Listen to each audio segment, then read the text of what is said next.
We'll get this started right now. Take a look at where we are here. Hey, how's it going, guys? Welcome to the MentorFX private mentorship.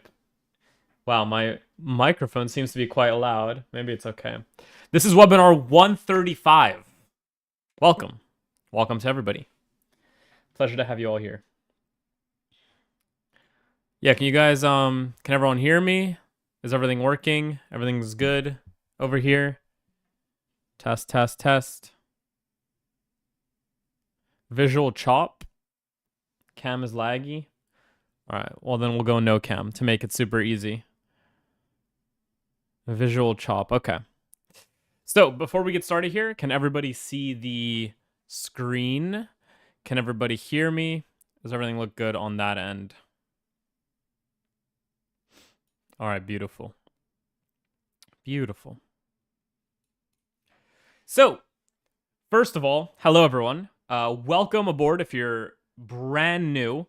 You guys have found the right place to be. Very quick disclaimer. You guys are all aware, or if you're not now, you will be aware. Most people lose in the markets. I think I say 95% because, well, it feels better to be part of the 5%, but the reality is it's only like a 74%, and I am home, yep.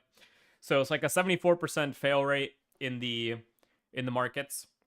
Right, there's very big reasons for that. And honestly, I would say it's higher than that, right? But nonetheless, it doesn't really matter. The point is, if you want to excel or be at the top of your game in any skill set, and in trading, literally, you have to be at the highest pinnacle of that percentage if you actually want to have success.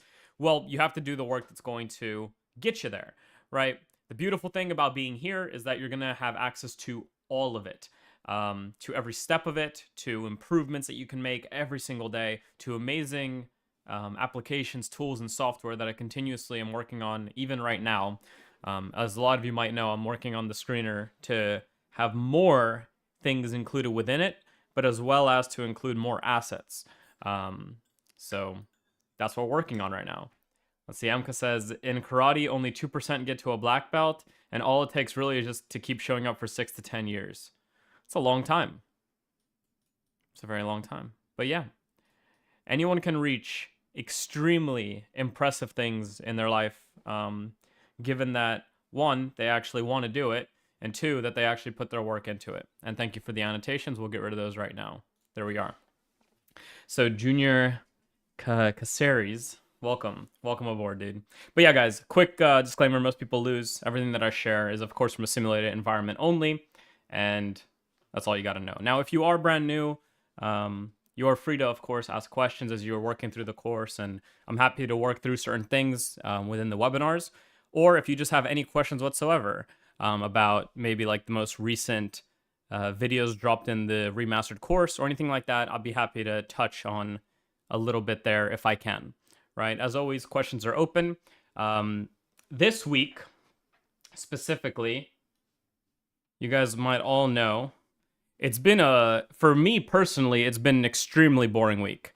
I was away for a lot of the prior week. I was like away in another state, as you guys know, so I haven't been doing much trading. And ever since I've been back, there has really been nothing of availability to me personally, right? I've had most of my eyes set on gold here.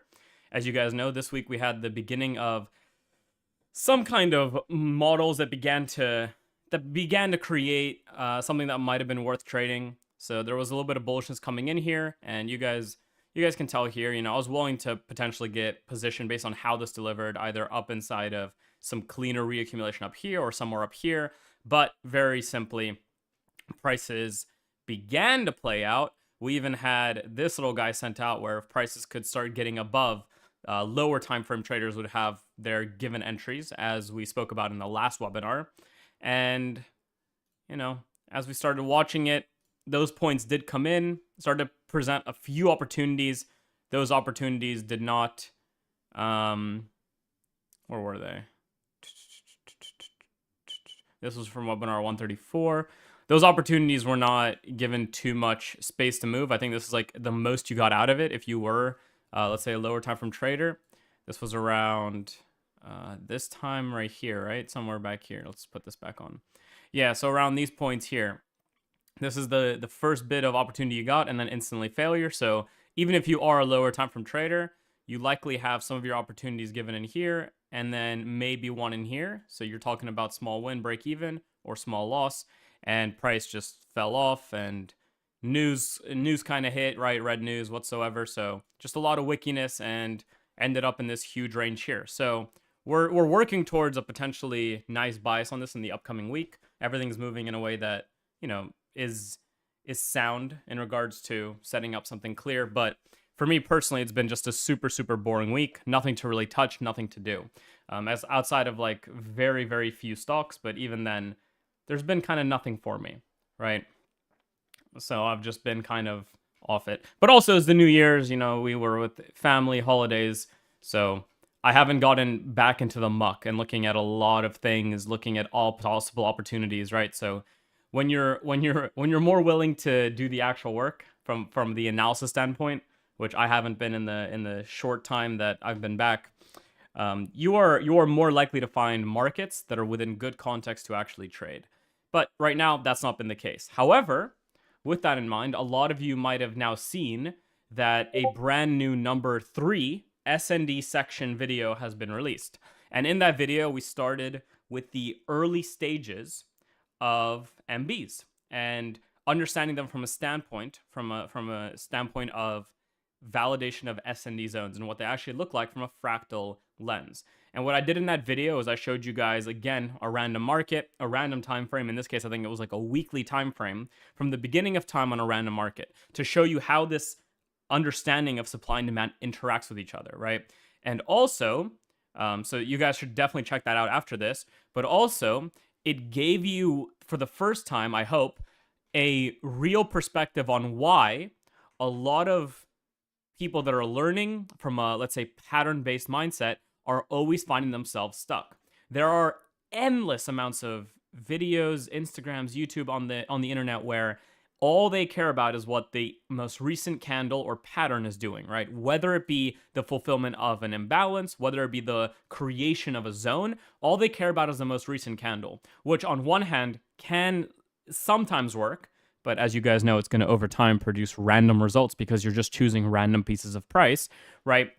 And so it can sometimes work, but it can also sometimes fail. So it's the same thing back to back. And the reality is, if you, like, for instance, every single time you find a demand zone, hey guys, look at this. First of all, before I go any further, what kind of demand zone is this? For those of you that have been watching the remastered course right here. So here's a demand zone. Yeah, exactly. So this is a type 3 demand zone. It's like, okay, great. You understand that. But the problem is, if all you understand is that this has created a demand zone or that a demand zone is present, it does not mean that it's an entry worth taking, right? And even though that might be very simple for you to right now understand, like, hey, look, it's a demand zone. Let's enter on the validation of it, stop below the low, and look to take it. And even though this might, this might look good and it might even work, trading in a way similar to what I just did right here is always going to produce random results in the long run, which means that you'll never find confidence in what you're doing. And what's funny is this simple example right here is exactly where a lot of traders find themselves when they're learning from a lot of areas, from a lot of mentorships, and you've probably been there too, where you will be taught a pattern, whether it be the shooting star, the engulfing McDolphing, right, whatever it might be, and you see it happen, the pattern, or you could even take it to the next step and look at smart money. You see the beautiful equal low sweep with the imbalance creation happen, right, whatever it might be, and you've learned a pattern. And the problem, or the good thing, is that yes, this thing, it might and will occur in many areas. But now the problem is that when it occurs and you take it, right, you have no understanding other than the fact that you saw a video on it that it should work, right? Which means that it could happen in any way.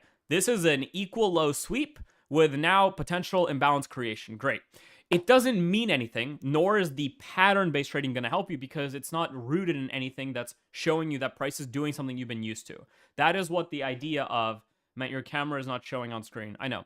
That is the idea of why, from the very, very beginning, I introduced the understanding of context. It has always been there. Whether you're looking at from a structure end, right, you're zooming out, whether it's the golden goose method where you zoom out and you ask yourself, what has this market done? Where is this market heading? If I even golden goosed it right now, all you have is, okay, prices were doing whatever, and then it started this little move here. So at least we can expect from a structural basis price might want to move long, which at that point makes, let's say, this little imbalance creation or demand zone a lot more different than trading any one demand zone or one supply zone, right? So if you're focused on the idea of patterns, where because you've learned something from an area and it's a pattern, you can now just repeat it over and over again, you're always going to find yourself stuck because you have nothing grounding that pattern.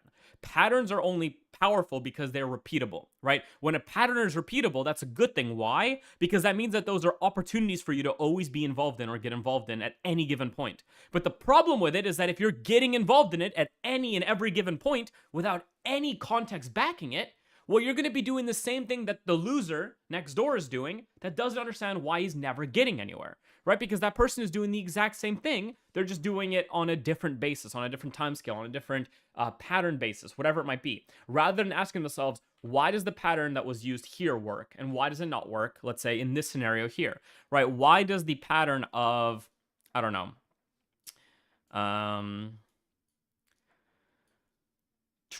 why does the V pattern work better here and now it might deliver versus the V pattern not working well, I don't know, right here? Why does this V pattern not end up working out, and why is this one seeming like it wants to work out, right?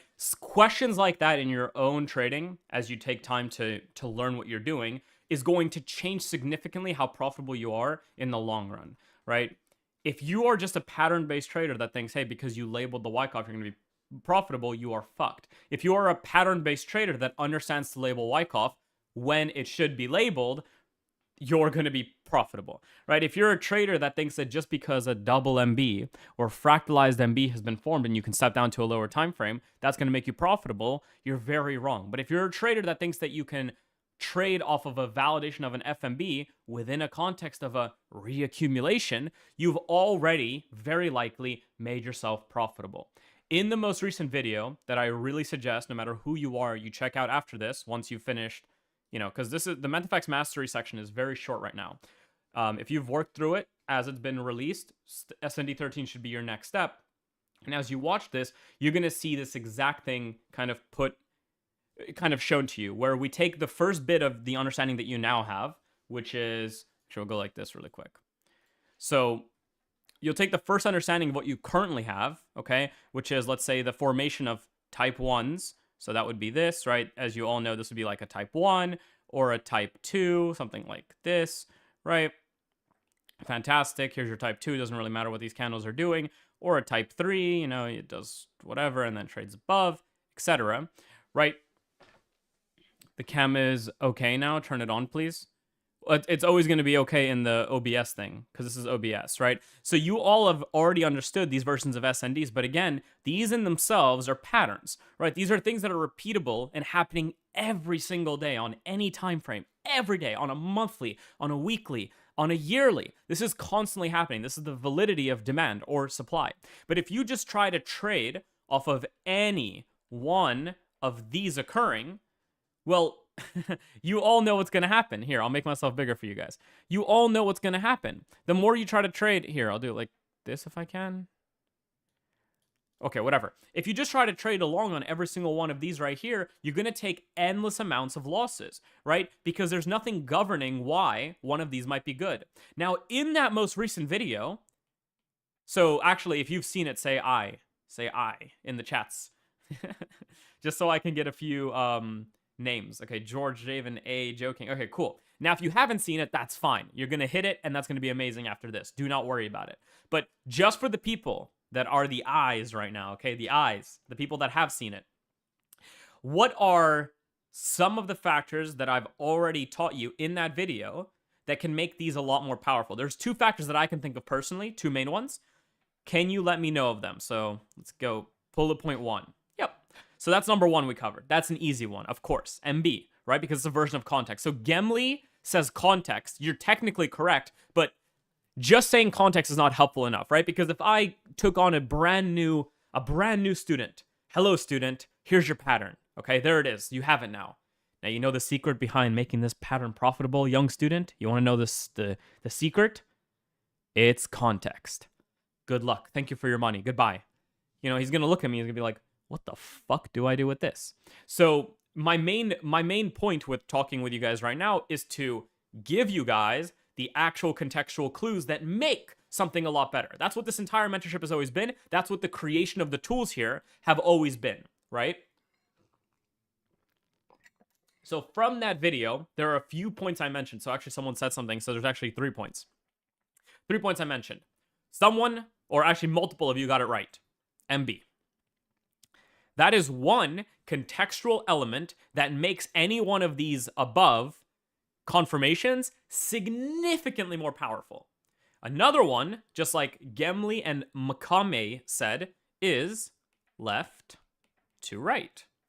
That's another very, very important part of context, right? Because now as you're judging a given market from the understanding of what happened before in regards to what's happening now, well, you've taken away this misunderstanding of here's one part of price action right now, and if I see that one pattern, it means the market's ready.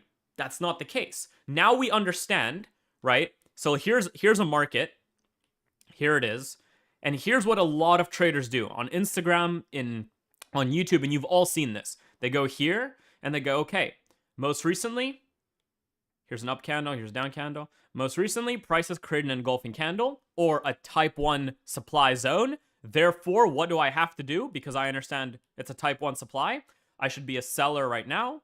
Let's say here. Put my stop loss here. And hope for the best. Because it's met my pattern. Now, what's interesting is a lot of patterns are different. You'll find many different patterns. You'll find inducement, low-high patterns. You'll find imbalance-based patterns, right? You'll find Fibonacci-based patterns, whatever it might be. The point is, this all leads to the exact same part, the exact same point, which is why a lot of people can teach a lot of different things, right? And it can seem like you're finally learning something new, but the reality is it still lays within the same context of a bad trader. Now, when you start looking a little bit more left to right, and let's say you understand this about the market,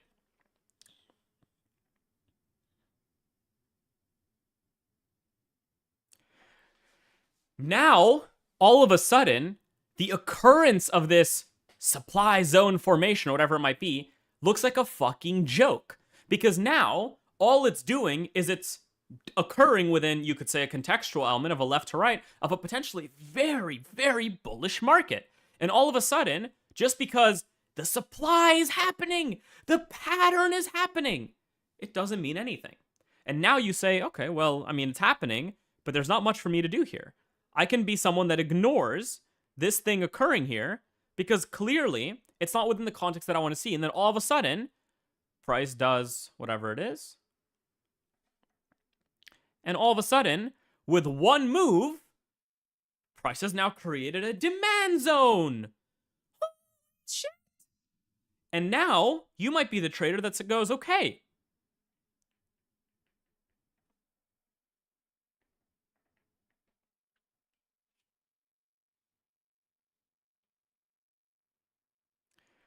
Okay?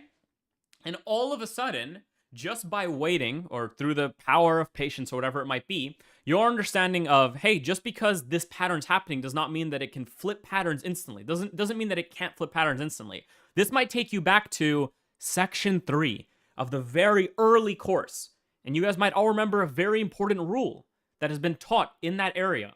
And that rule, can anyone say it? The beautiful rule that I've provided from the very, very beginning. This will happen for Wyckoff specifically, right? We spoke about this from section 3. Yes, perfect. One move will or can change the entire schematic. Right?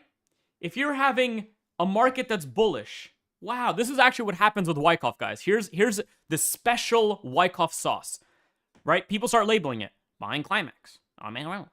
ST. UT. Breakdown. I'm ready to go short. This is where everyone goes wrong. Now they want to go short. And the market does this.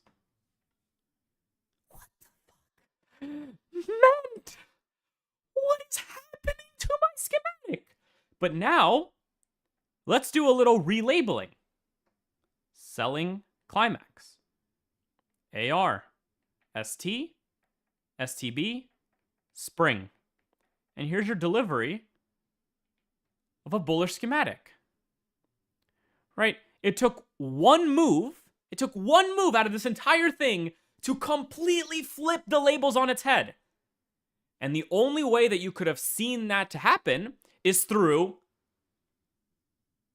context in the form of, at least for this example, left to right. Asking yourself where you've come from to where you've been and why the thing that's occurring right now is either true in regards to it happening and it's ready to be traded, or it's not true, it doesn't make sense, let's walk away from it. Right? So again, don't get too hung up on the fact that I'm labeling Wyckoff here as well.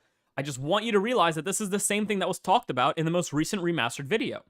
And that is exactly what you're going to be watching, hopefully after this, today or tomorrow or whenever your week begins, because some of you might be taking a little chill pill on the Sunday, right? Today is just to kind of get together on the webinars. But that's exactly what happened here. The person that takes the sell here because the pattern is met, right? Because on a lower time frame, you guys want to know what happened right there? This price came down, right? It made a buying climax, an ST. It took out highs. It came down lower. And now guess what? People want to be sellers here, which is here, right? These two areas are the same area, or anywhere inside of this area here, anywhere inside of this area here. Notice where our entry is and notice what money we liquidate on the way up.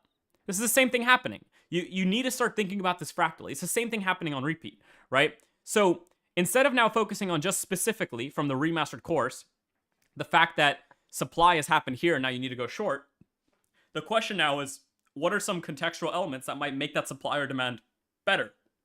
One, as a lot of you have said, is the MB. That's a version of looking at where has the move come from, and as a result, where might it want to go? Or left to right. That's understanding where's the move come from even before that, whatever it might be, right? Following along with the move, and again, the MB is kind of the same thing as looking as left to right because it's a fractal version of S&Ds. So where does it want to go? Another one. Can anyone remember what another one of the things I taught was for understanding whether or not a supply or demand validation might be good to take? And I'm going to give you guys none of those. Though, I mean, yes, fractality, but I didn't do that specifically in the video. Pullback rule, no. Didn't talk about that in the video. Again, this is only for the people that said I for the video, remember. From the specific remastered part video.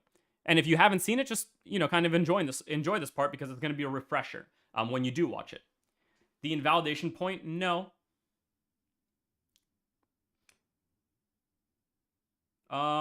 Joking, no. So, one of the rules I provided in that video, and I saw someone take notes on this, that's why I know they know. Here we are. Let's see if I can find it. Notes. This guy took exceptional notes. Exceptional. Okay. I'm going to show you guys and I'm going to make this available to everyone so you don't have to sit here and copy paste this. It's all available there in the trade talk as well. But one contextual point, and this guy got it, which is why I know that it was discussed and it is remembered, is right here. When you create multiple valid supply zones or demand zones in a row, the odds of the next valid one creating a clear move or a good opportunity becomes less. Now, if that just confused a few people, that's fine. Oh, wait. I didn't show it in this one. So here, for the people rewatching the webinar, I'm looking at someone that created notes within the Discord. And it's this note right here. You can pause and look at it. Now I'm going to go back to this and go like this. So all we spoke about, right, was number of valid S&Ds before, basically, right? And all I mean by this, and you guys will all see, and you guys will all, as you go through the course, understand how all of this affects what I do now, aka, like Dalen said just now in the chat, it needs a flush out, right? It's the exact same thing. when you have, let's say, a bearish bias, the bearish bias is there, done. It's there, right? The market's moving bearish. You've looked at left to right. It's clearly bearish. It wants to go down. That's phenomenal. And then, let's say your only entry confirmation is a clear supply zone. Okay, great. So price is doing its thing, right? And then all of a sudden, let's say it starts moving down, and then it makes this up move, this down move. There it is. Can you enter this trade?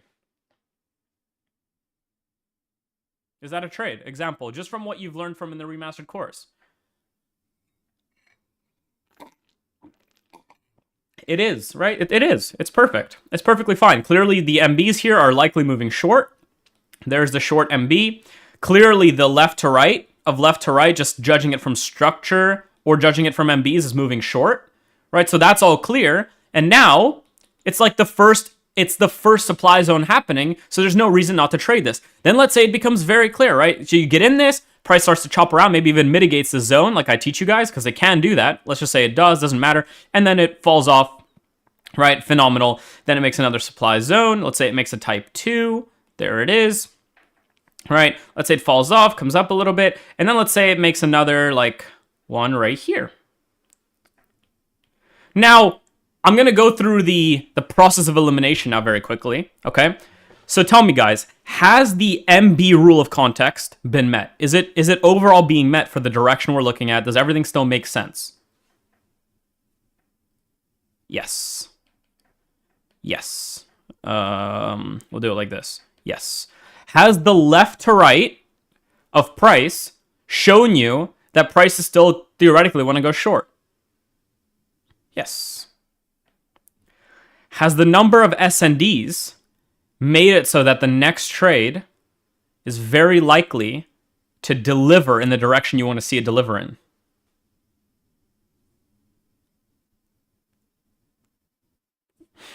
Mahmoud is the first one that got it right. The answer is no. The number of SNDs that have now occurred since the context has been clear have become so much so, right, in this case 3 or more, that the odds of the next one delivering has actually become much, much less more likely. The now likelihood of this price is that it does, well, let's draw it here. Here's what's happening. The likelihood of this next price action is actually that it does something like this, and then redecides what it wants to do. And again, if you're a trader that only trades patterns, do any of you know what happens to that pattern trader in this area here? They lose their mind. They get stopped out endless amounts of time. They have no idea what's going on, what's going wrong with what they're doing. And all of a sudden, right, if emotions take over, they lose even more money, right? No shit. They start losing funded accounts. They start to get chopped out. They start to look for new mentorships, new mentors. They start to look for new Instagrams, for new what? What do they start looking for? What's not working here? So what do they start looking for new of? Patterns. They look for new patterns that they can find online. Let me find a DOM. I need to know the true order flow of the book. I need to know what's happening. And all of a sudden, they go away from doing the shit that matters and focusing on, hey, why is it that potentially this pattern isn't working? And instead they start focusing on new patterns because now they've lost all their money. Or even worse, they just keep redoing this over and over again until they hit a spur of good luck, get funded, truly think they've done something right, and then this never holds and they never get anywhere with it.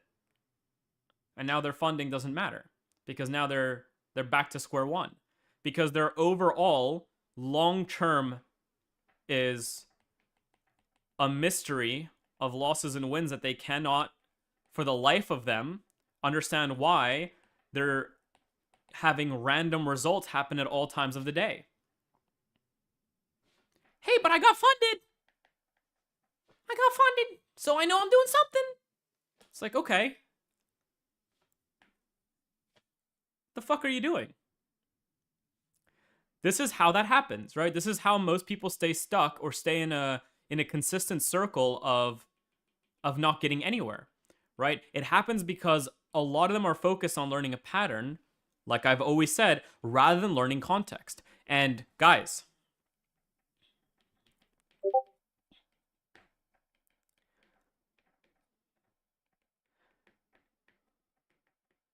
Can you guys fit based on difficulty to learn where each of these will go?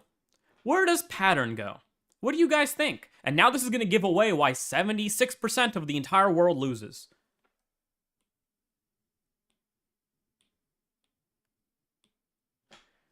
Right? Most people will do this. I've learned a new pattern. It makes sense. The supply zone, the demand zone, the Wyckoff. Because guys, Wyckoff, it's not complicated, okay?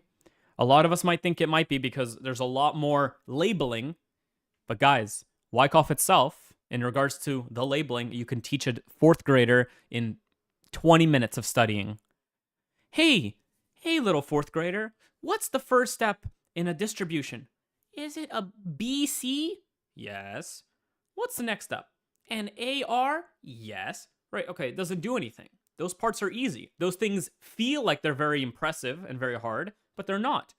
And the second you get to the next step, which is, hey, let's look at something that is going to be unique to you, that is going to take you a lot of time to learn, that you're going to have to spend probably a few thousand hours on, maybe 1,000 hours minimum on. Here's something that might take you a year or 2 to get down if you really want to focus on it. Ready to do that? How about I learn a few more of these? Maybe a few more $1,000 on a few more patterns, and then I'll come back later. You know, I know that if I learn enough patterns, I might be able to get there. Here's a cheat sheet of patterns. Here's this pattern. When this. Ooh, right? It's like, okay. Guys, we've all been there. I've been there. You've been there. This is where a lot of people kept their entire lives, which is why, again, I don't go over this just to waste time, but I go over this because there's a lot of people that even come to this mentorship and are wondering why they can't just go through a video, through a supply and demand zone video. Let me get the supply and demand zone thing down once, and I'm like set to go. This is why. Because there are elements to why things work. There are times to why things work. There are also elements to why a very few amount of people are successful and why most people stay stuck forever. And there are things that you can do right now that put you right up there with the successful right here. There it is, right? But you actually need to do them, right? And this is just a few things that you learn in the most recent video I've released.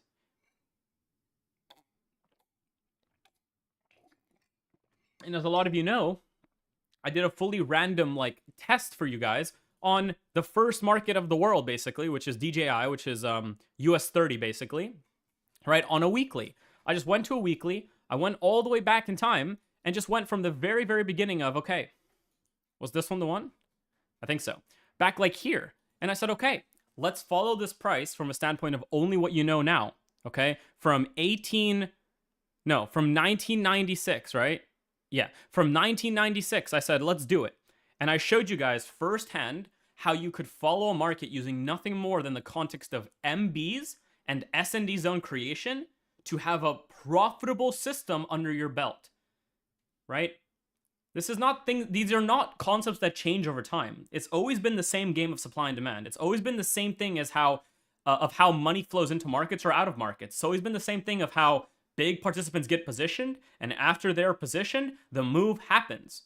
It's the same thing on repeat, right? All I've done over time for myself is I've taken these exact concepts and turned them into specific moments of time that I'm willing to trade based on what I'm used to seeing. Because as we all know, there are thousands of markets that are available. Yeah, this was trading, guys. And the concepts I'm teaching you now worked before I was born. Okay?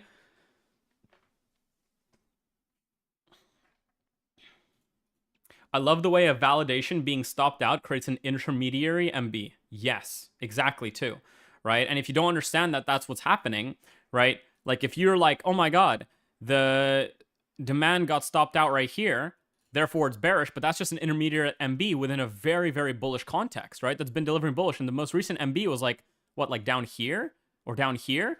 And it's holding long. So if you just wait, again, this is that example where there's a supply zone, but if you wait, there's a demand zone now, that's the money made, right? If you just simply wait, and this is a weekly chart, guys, right? There it is.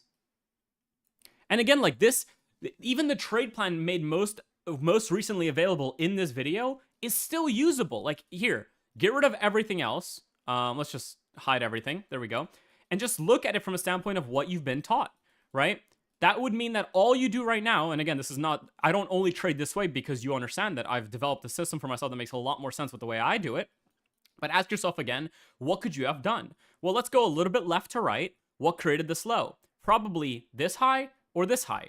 Let's go for the conservative one. Here it is. It breaks right there. So now we look at what created that break. Probably this low, or this low. We're just going to use the conservative one and go for the lowest one, right? And now we can wait for a demand zone. When does the demand zone happen? Right here. That's the first one that happens. You take the long. You throw your stop under. You get stopped out. Now, when it breaks down, yes, it makes a supply zone or multiple, but do you stop? Do you just fucking go, okay, fuck it. Got to look for shorts? No, because the bullishness now of MBs and left to right is still holding. So you wait, and all of a sudden you have a down move and it creates a type 4 zone right there. Now you maybe enter this, maybe you don't. I probably don't because of its large stop loss that you'd have to use. So you wait, starts making moves down, and makes another demand zone here. Again, from our rules. Oh, wait, shit. For all of you watching the webinar after the fact, I'm sorry that you just had to sit there on the iPad screen.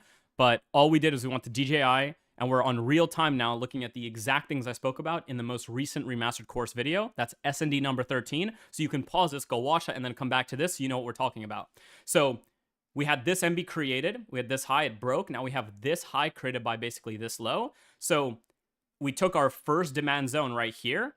Prices began to break down, but we didn't take sells through new supply because clearly it hasn't made a left to right or a bearish MB.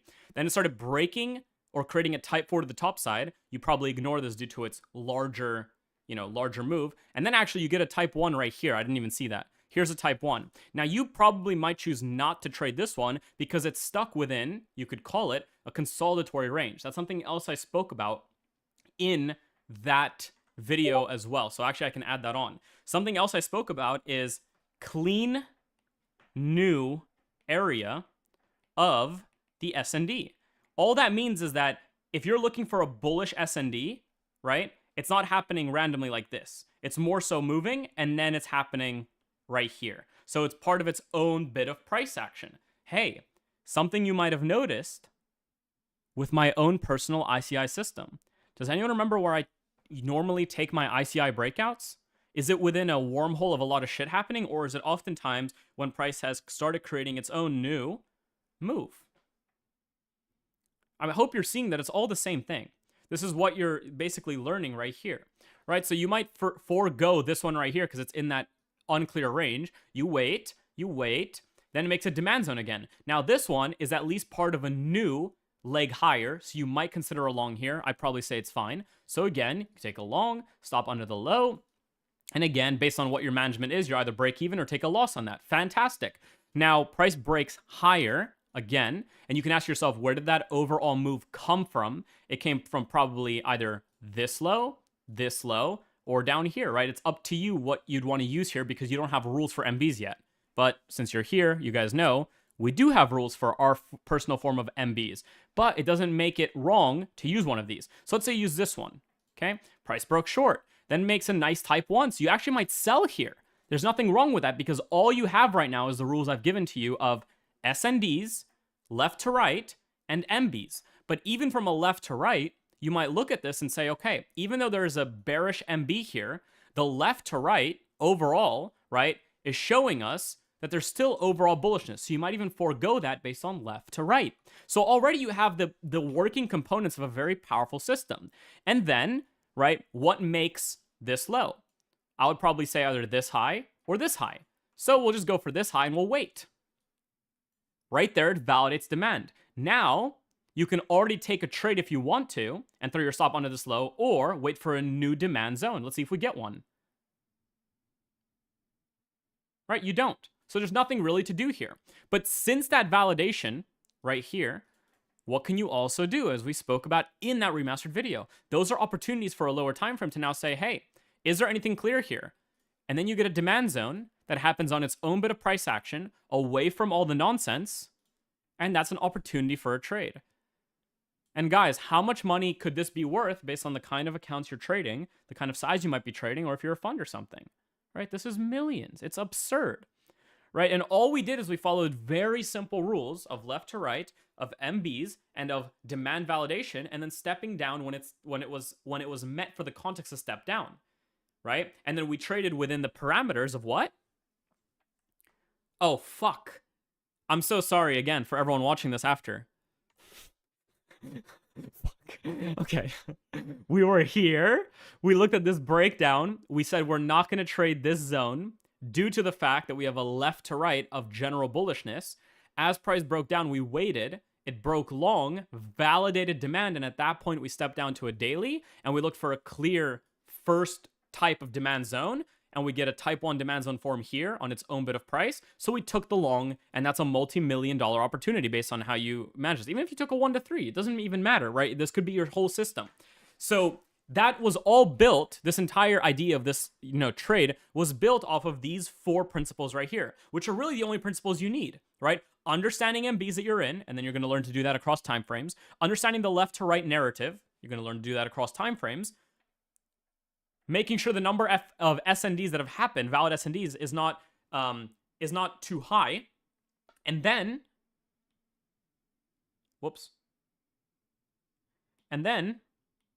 it's creating a new area of an SND, which is exactly what it did when it created an SND up here, right? And then your further rule could be to scale down and do this on a... Sorry, there's so much shit here. To scale down and do this on a lower time frame, right? And that's it. And you're just repeating a version of this. This is the fundamental building blocks of an entire system. It's understanding how supply and demand moves within a market that creates the next potential move of that market. That's it, right? And then getting involved on that move, because that's your edge. Your edge is understanding, hey, money's coming in, let's fucking do it. So APO says he's confused, and I don't want anyone to be confused. So where are we confused? Let's talk about it. Okay, and before we do that, I'm going to go up a little bit and read over some others. Actually, no, APO, what are we confused about here?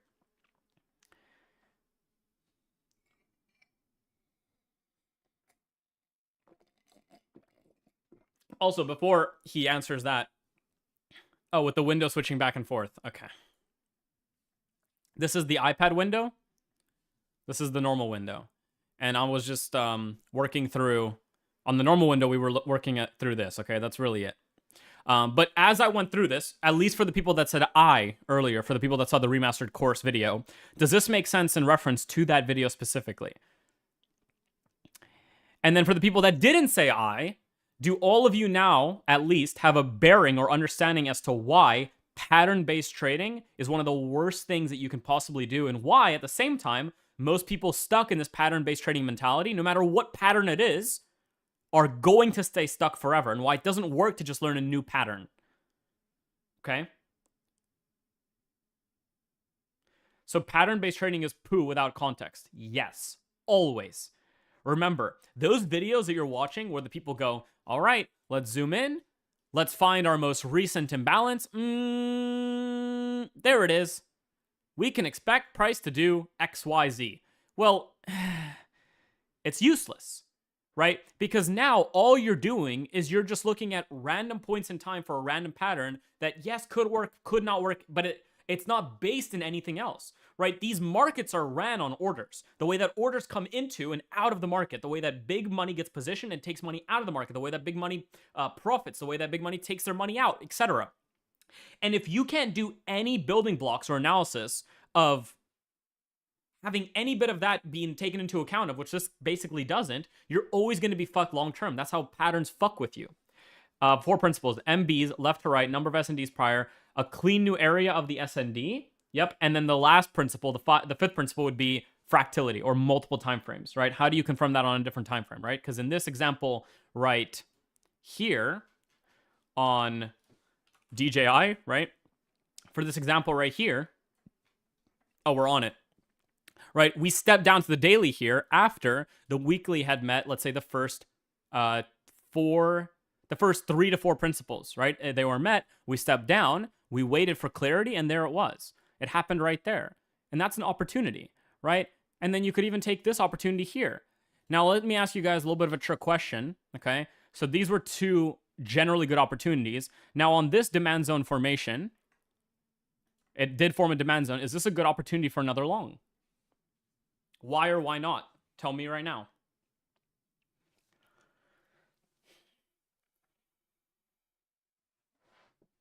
Yes, because it's a trick question. Wrong.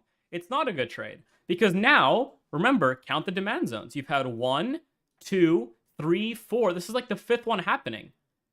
At that point, it's way too late. At that point, if this is where you're saying, hey, this might be a bullish market, you're losing money. The reason this one still works, don't get me wrong, it still works, is because we found ourselves in a very unprecedented time, right? Where a fifth, a sixth, a seventh, an eighth setup can work, and it actually does. The eighth one fails, but most of them work, right? That's because we found ourselves in a very, very weird time.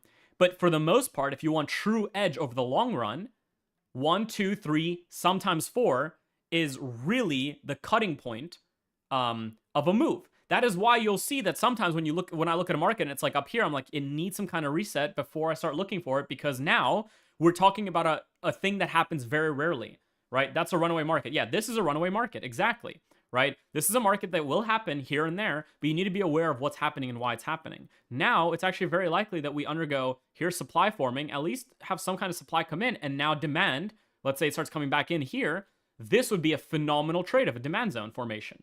That's what you want to be in. And now it can make another run like this, or very likely it makes a run like this.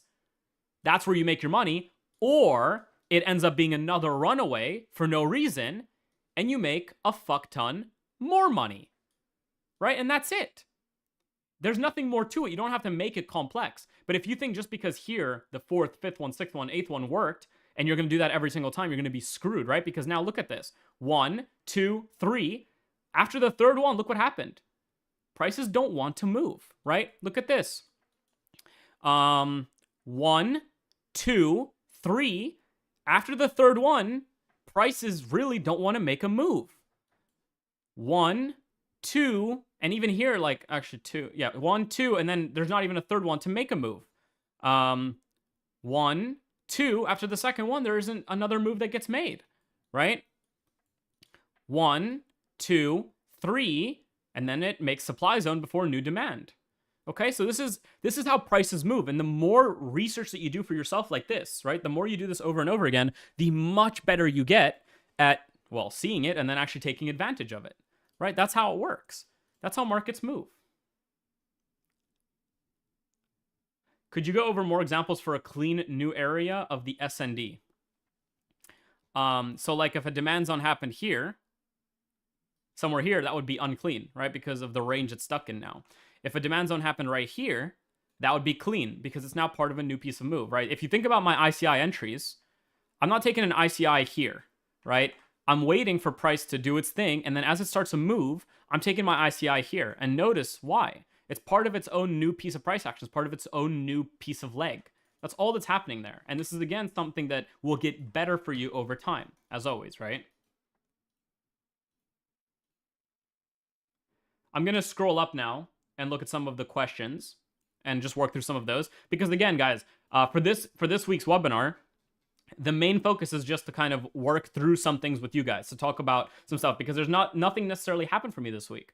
A lot of you know this. I even posted about it, but it's been a relatively boring week for me, right? I've been away for a lot of it. I came back and I've seen nothing, right? This is where I got out of my buys with my rules, the ones you know of, and look what happened after them. It's been beauty, right? I've just been on the sideline doing nothing. I don't need to trade this price action right now, and right now, I mean, it's not even clear. Maybe this week we have something, but it's been a very boring week for me because, well, I've had nothing to do. Let me show you guys my journal. My last trades were these ones right here on gold. But these were insane. You guys remember this week. We even went over these trades because it was just the most beautiful thing in the world. Yeah, about 10 RR just off of those. And again, can anyone guess what happened to the equity curve as a result of those trades? Right? It found its way back up, and now we're just sitting again. Would look at this. My win rate's gone even further down. Right? This is the beauty of following your rules. How much do you risk per trade? 0.75%. About. Anton, you see your trades. Yeah? I see so many -1s. Exactly. Look at this. You guys literally can't scroll through this without seeing a bunch of -1s. Right? Like, they're everywhere. Look at this! What the fuck is this? They're everywhere. Where can I find this journal? You can find, it's not fully updated. You can find it maybe like up to here or something in the hashtag the process and tools. How come you not blown the account? Because I have consistent risk and I have good management. Right? That's all it comes down to.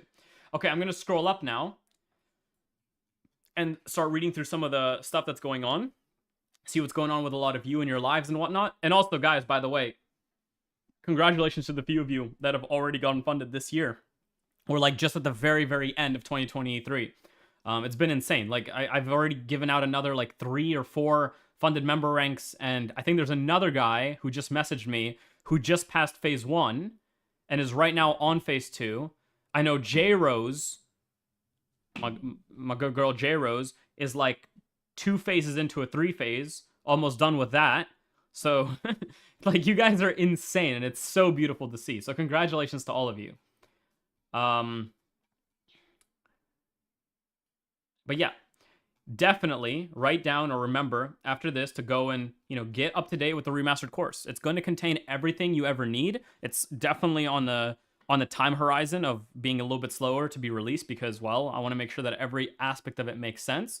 I'll probably even throw this webinar in with it because it's going to remind people that are working through why patterns themselves are not going to make them money over the long run, right? Just understanding that, hey, there's a supply zone, let's sell it, is not going to make you money, right? Just understanding that, hey, there's a change of character, let's buy or sell it because you learned that somewhere else, it's not going to make you money.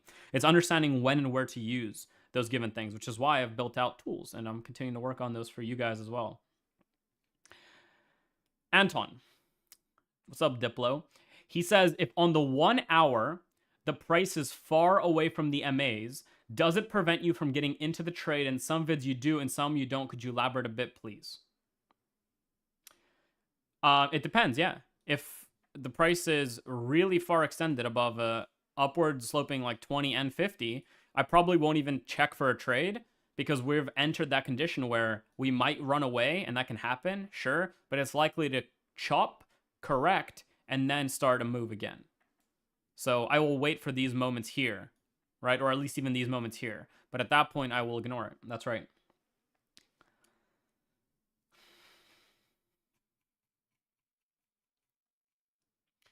Karate. Yeah, we went over that. So John says, hey, Anton, a quick question about last week's webinar. In 134, you suggested we look at an intermediate and fractal breaks on our higher time frame as a cue to look at a mid time frame or a lower time frame. Yeah. In this particular example, you drew your green box before the creation of a fractal MB.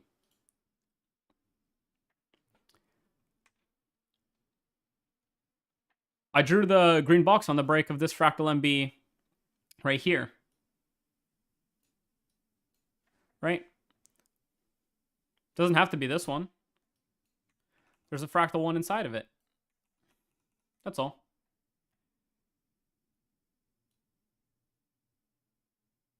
And again, you said, like, does it matter which one? That depends on your rules, right? Because the earlier you look, the more likely you might be wrong, and it could start to move continuously down. And then, you know, you might even take a loss here when you wouldn't have taken anything here. But on the other hand, if you waited for this break, or the start of it, right, then in this case, it would have worked, but it can also start a new stage 1 before going, right? So then you give yourself the odds of potentially being a little bit late, but also being more correct, right? So you probably get a setup around here on a lower time frame, right? It does something like this, you set up, and this is your move now that you can then hopefully either sustain or get stopped out of and then sit out of, or sustain a bigger move because you have good management, and then you start to run this higher. But yeah, both of these are fine, just depends on what's cleaner to you. Right, this comes right back to the most recent video. Like, here's your down candle. You could look at this one. And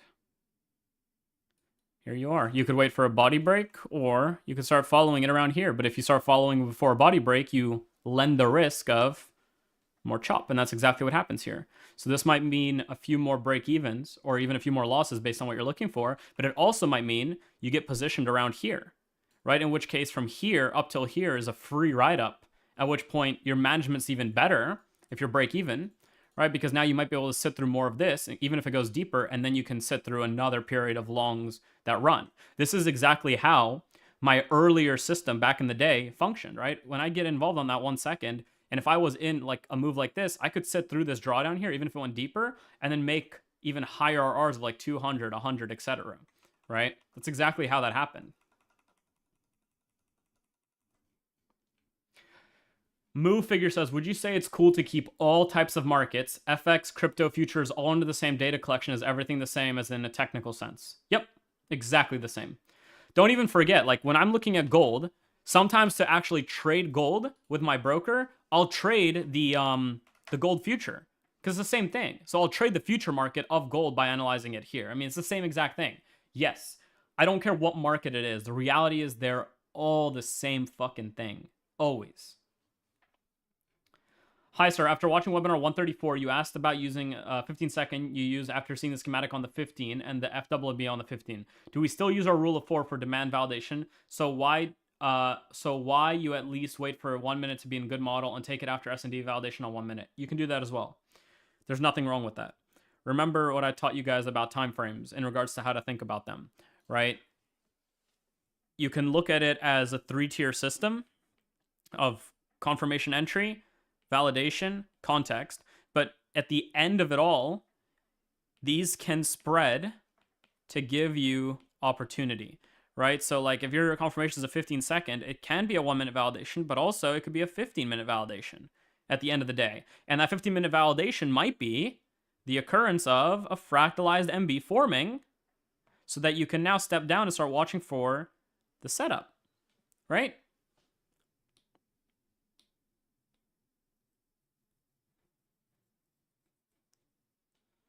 Actually, we'll keep this here just in case.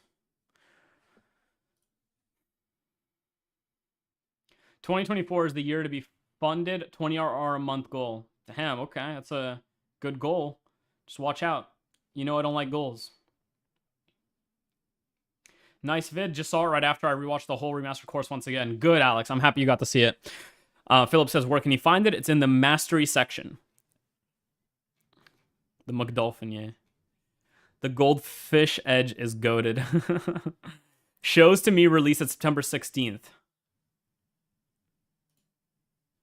Time, okay? That could September 16th. January 5th. Interesting. I wonder what you're seeing.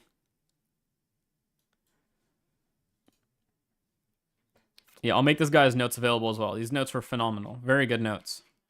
Like, this is someone that's going to be in a really good spot. Can you find a good ICI entry on the 15-minute time frame on the big range we just saw? If you're talking about US 100 or DJI, whatever, US 30, US 100, are you talking about in here? TJAS, are you talking about inside of this? I'm going to scroll down for a sec to see if that's what he's talking about. He didn't say anything. We're going back up. M2P of it asks, Anton, when everything is met context, what do you consider for a good ICI? Do you look at a specific thing in the candle or MA or else? Yep, everything. A good ICI is a clear relevant MB, clear FMB before it. MAs look generally good. The context of the higher time frame and lower time frame makes sense for it to be a trade. It might be the first ICI that's happening or the second, just kind of like the type demand validation rules. How far away is it from the MAs? What the MAs look like at the time? What does the price action prior to it look like? What were the MAs doing prior to the actual setup, etc. Those are all aspects of what I look for, but it's much better for you to go and take photos for yourself and decide, okay, what makes sense for you there to actually trade. Because if, you know, I'd probably break your mind by just going through every single step of what I might look for, even though it's not even in steps. It's just an understanding now of what I want to see. So I don't like look at it and I'm like, okay, is this good? Yes. Is this good? Yes. Is this good? Yes. But at some point, you might actually want to create for yourself a chart like that to actually do that. I think Dan shared one with me and some other people shared theirs. It's something that I actually want to share either in a coming webinar or in a video. I'm going to do that. But basically, it's the idea of creating a flow chart for yourself of what to do, especially if you're brand new, right? So it's like, look at a pair, something like this, pair, right? Look at the, let's say, higher time frame. Is it within a reaccumulation that looks like at least 3 MBs up, 1 down, right? You could have even specific rules for this. And if it's a no, you go back here. Or if it's yes, you go to the next thing. And you might say something like, is it far away from the MBs? I mean, from the MAs. If it is, go back here. If it isn't, keep going. Is it insert XYZ? And keep doing this until you might even have like 100 of these in a row, because maybe you have a lot of factors like that. But now all of a sudden, the more you start looking at that, the very much more you get used to specific moments in time. And all of a sudden, the flowchart doesn't even exist. It's just kind of like you look at the market and you say, okay, this is clear in regards to what I want to see, right? Like I don't have to do the thought process now of like the MA has to do this and this has to do this. And only when it's met that, I'm going to trade it. It's like, I don't have to do that anymore. I tried paper trade those, 32 trades, 16 losses on pullbacks. 50-50, which means that if you had even a 1 to 2 RR, you are profitable. That's really good.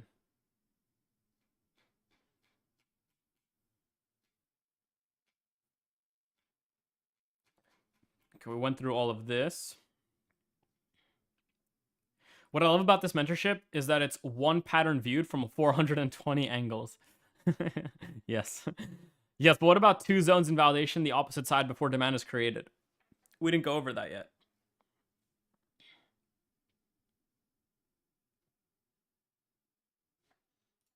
Okay, we are good. Anton, either you have a pen or you become an actual artist. I do have a pen. That's funny. One impulse can change the schematic. Exactly. Exactly. Yvonne says, so you're telling me that trading, basically, it's all about finding our rules on whichever market with just different snowflake. For example, 1 hour good context, 5-minute S&D confirmation, 1 minute entry. What do you mean by that as an example? Yes, trading is nothing more than creating rules that govern an edge in the market, right? That's it.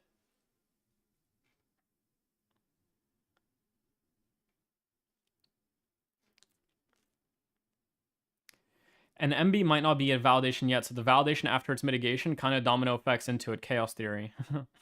There you go. Some guesses. Yeah, looks good.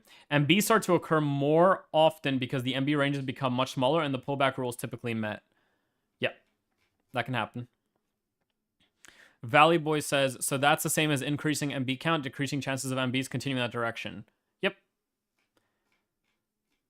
We all know that. The more MBs, the more likely you're looking at a potentially overextended leg. But again, it can happen because of the way prices deliver. Like and fractals of it might mean that you're actually not in that many MBs in a row. So those are all things to keep in mind as well. They say head and shoulders and then trade right into a reaccumulation redistribution. I don't understand why they're getting smoked. Yeah, that happens all the time. That's like everything in the world. It's just everything, right? People will learn this. Fantastic. Now they want to trade it. But what they just didn't realize is that here's your context of the market prior to it, right? And like they're taking this as their sell, and then it's coming up and they're taking sells here, and I'm taking my ICI right here or right here. And they're wondering why they're getting smoked, right? Because there's not an understanding of how markets deliver, right? Because a head and shoulders is nothing if you don't actually understand what the fuck's going on here, right? Like people will trade this truly as like, this is the clearest sell I've ever seen in my life. Perfect head and shoulders. Like, but your context is telling you something else. The MBs are telling you something else. Price is telling you it wants to do a certain thing right now. This is how a lot of people get trapped doing this kind of thing over and over again. Because they learn something and they think they have to look at it at the very end of something, right? Like, even from Section 3, I've seen this in a lot of people I've mentored. Even in Section 3, after you go through Wyckoff and you've gone through it and you've learned, like, okay, first comes the selling climax, then the AR, then the ST, and it can do this, right? It already seems like a lot of stuff, and you're like, damn, I learned so much. So now, because you understand this is such a big bearing on price, instead of looking for this, let's say in a context of something like this, and then trading it, you're now looking at it, you're looking at a market that's doing this, and you're like, oh my God, it's perfect timing. And you're like, selling climax, boom, yes. Oh my God, it's getting slow. Oh my God, it's perfect. and then it just falls off, and you're like, what the fuck? You know, but you don't realize, like, this is when you should be looking for that schematic to go short, because you learned all this crazy stuff, and you're like, this is the true telling moment of a true market. So instead of looking for it in like a normal continuation that's like super simple, you're looking at it for moments like these where the price is already so sporadic. It's happening because of news. It's like falling off like this. You start getting fucked, right? Like, this is what happened, like, even with the UJ thing, if you remember, when this happened, or like US 100, this is recent. It's like, then it did this for a while. So anyone trading any form of Wyckoff, head and shoulders, demand, supply, whatever it might be, just took endless losses in this kind of moment here, right? That's what happens. That's how it happens.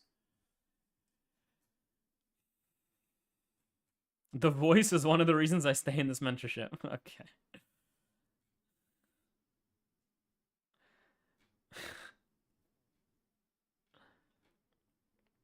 A cheat sheet. That's insane. Yeah. You all remember the cheat sheet, don't you? We all had a printed cheat sheet at some point up on our wall. What is it? Is it the pennant? No, it's a head and shoulder. Oh, fuck, it didn't work. Right. Do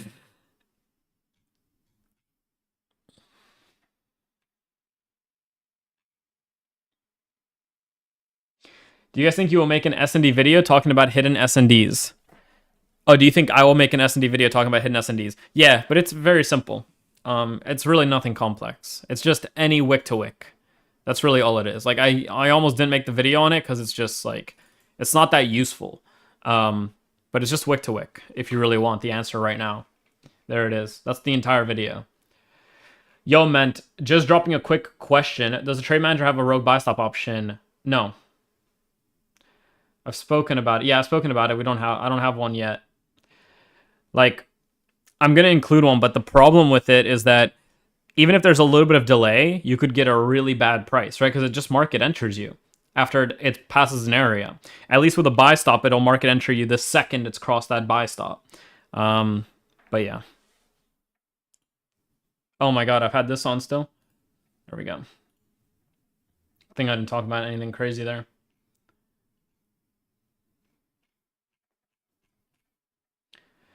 So pattern-based trading is poo. Yep. Same as just trading demand and supply zones. Yep, exactly. So these were the steps. Everything looks good there. Looks good. I'm on the 1 minute, but I noticed the coming out of early stage 2, you will get around 4 to 6 MBs up before a reaccumulation. Yeah, that's fine. Yeah. You mean when a new leg is just started and formed a new demand zone? Sure. Can the way a trader personally views the context in alignment with his or her bias be wrong? Can the way a trader personally views the context in alignment with his or her bias be wrong? If they're not profitable, yes. The new piece of price action is essentially stage 1 to stage 2. Could be. We getting outlook time today? If so, GA has appeared on a lot of people's radar on ICI trades, including me. You might check in this one out. Yeah, I'll check out some stuff for you guys in a sec. Is there any confluence between the 3 MBs you consider for possible reset and 3 MBs max confirming accumulation / distribution model? No. Now that you are mentioning being on the sidelines, I trade the 1 hour as my bias. Is it wrong of me to be sitting right now since all the markets that I'm looking are overextended or just not on good context? Well, I just said a second ago I'm sidelined on a lot of markets right now, right? So if there's no context met for a good trade for you, why are you worried about that, right?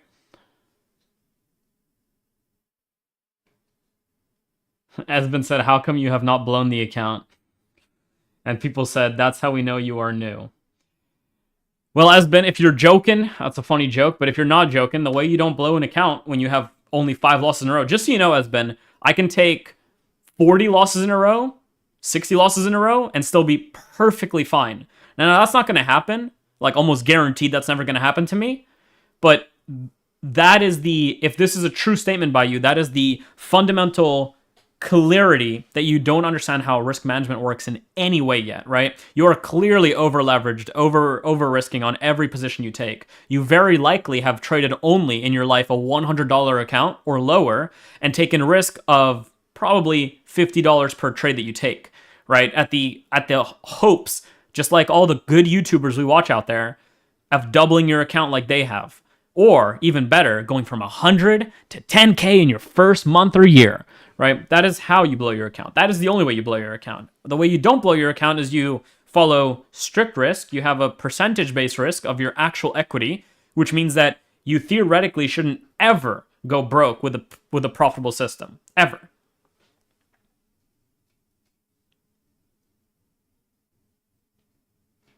But yeah. And this is the context you expect. Yeah, I mean, yeah, gold is definitely bullish. Yeah. Weren't we, Anton? Pulling birds all night. Nope. I have a wife. Hey, US oil breakdown, please, with the exclusive sentiment and the public one. Sure, we'll look at some stuff soon. Just remember your names. Can you give an outlook of this? Save all your things right now. We'll look at them after. I'm done with the messages. Just got back into the group and ready to get funded with the concepts I learned here. Thanks. Let's go, Jeremy. I'm happy to hear that, dude. I look forward to giving you your golden name too.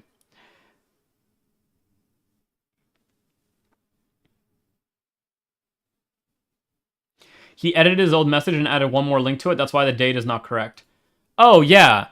For this is when SND 11 and all the others were published. I just update the message and put them in there. So it's all organized. Hi, Anton. Another question for you. I'm studying ICIs plus MAs right now. I recognize perfect and terrible setups, but still struggle with the gray area in between. So why not just focus on the perfect ones then? There's a particular type of instance setup I see that confuses me. How do I figure out if they're good? Should I collect win and loss stats for this type of setup to decide? Probably.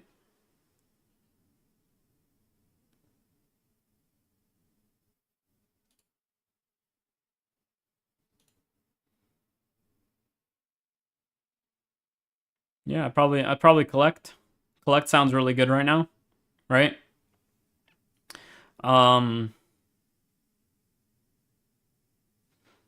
Not personally fond of any of these, so I don't see it. But yeah, I would collect. That's exactly how you would do it. And if the problem is just the fact that you don't know what to do with the gray ones, but you know what a perfect one looks like, why aren't we just focusing on the perfect ones right now? Right? Antoine, would you trade if there are 5 MB daily in a row? Yes. Breaking down, well, it depends on context, but yes. 5 in a row doesn't really mean anything to me right now. Breaking down my current system into a flowchart has been really helpful. Yeah, so there we go. I think, was this the one that Dan posted or someone else? This might be someone else. But this is exactly what a flowchart looks like, right? This is really powerful stuff, right? This is what you want to do. So let's go like this, right? Find something on the screener, hopefully with some simple rules to decide like what should I even look at on the screener. Majority, no, go find something else, right? Yes. All right, great. We can go to the chart. Good higher time frame? Yes. Lower time frames are lining up? Yes or no, and you go right back. Easy, right? Context lines up for this pair? Oh yeah, context lines up. If this is all true, that's good for a context. Great. So he has a measurable thing that he looks for context to be there. Then is there a daily validation? No. Well, now you can add it to a watch list in red and then check another day for development. Wow, that's awesome. And then when you check back the next day, well, actually, what you should do here is you should draw another arrow here, right? So everything follows. But there's another arrow here, right? Or up to here, like that, okay? You probably want to draw another arrow like that. So then you go back. Is there daily validation? No? Okay, do it again. Check the next day. Is there daily validation? Yup. Is the 4 hour good? No. Is it for a potential? No. Back to this thing. Great. If it is the 1 hour in agreement? Same thing goes. Yes, is the 1 hour good context? Sure. Add to a green watch list. And these are the ones that you'll focus on trading, and the others will keep going through this cycle until they're ready to be traded. And now you can have a further flow chart of the rules for this, right? So like if something's in green, you can now create a flowchart or just draw another arrow out from this one that says, okay, now we look for, let's say, MAs, or let's say intermediary structure, or 2.0s, etc. Those are factors you can now look for, right? This is powerful because it actually starts to create the things that you've been doing into rules that you can now follow kind of as step-by-step for yourself.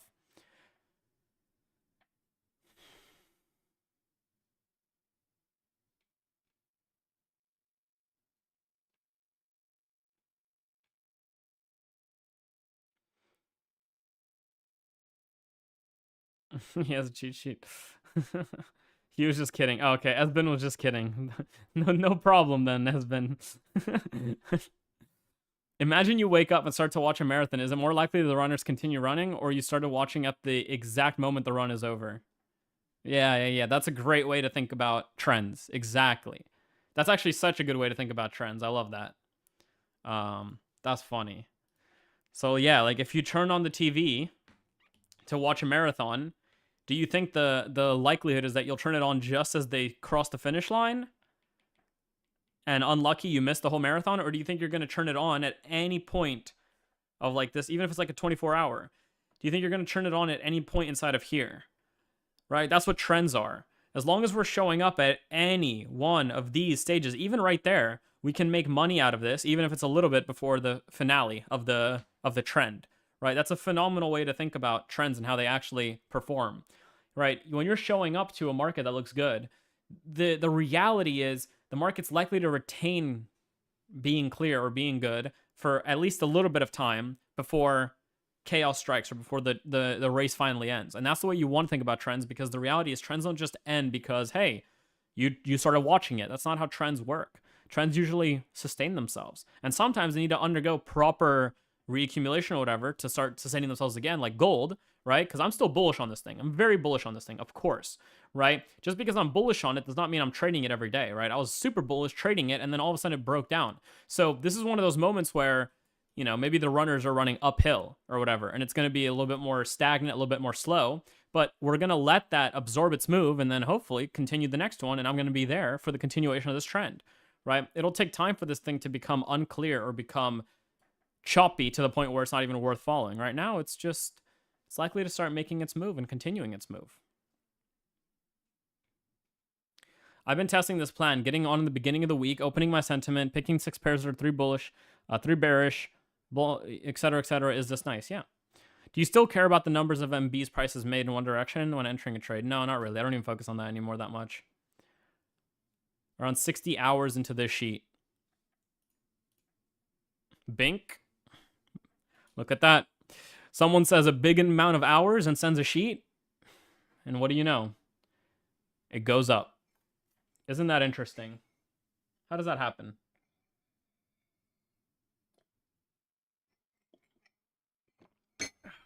I started with a rubber band man. I bet you know that.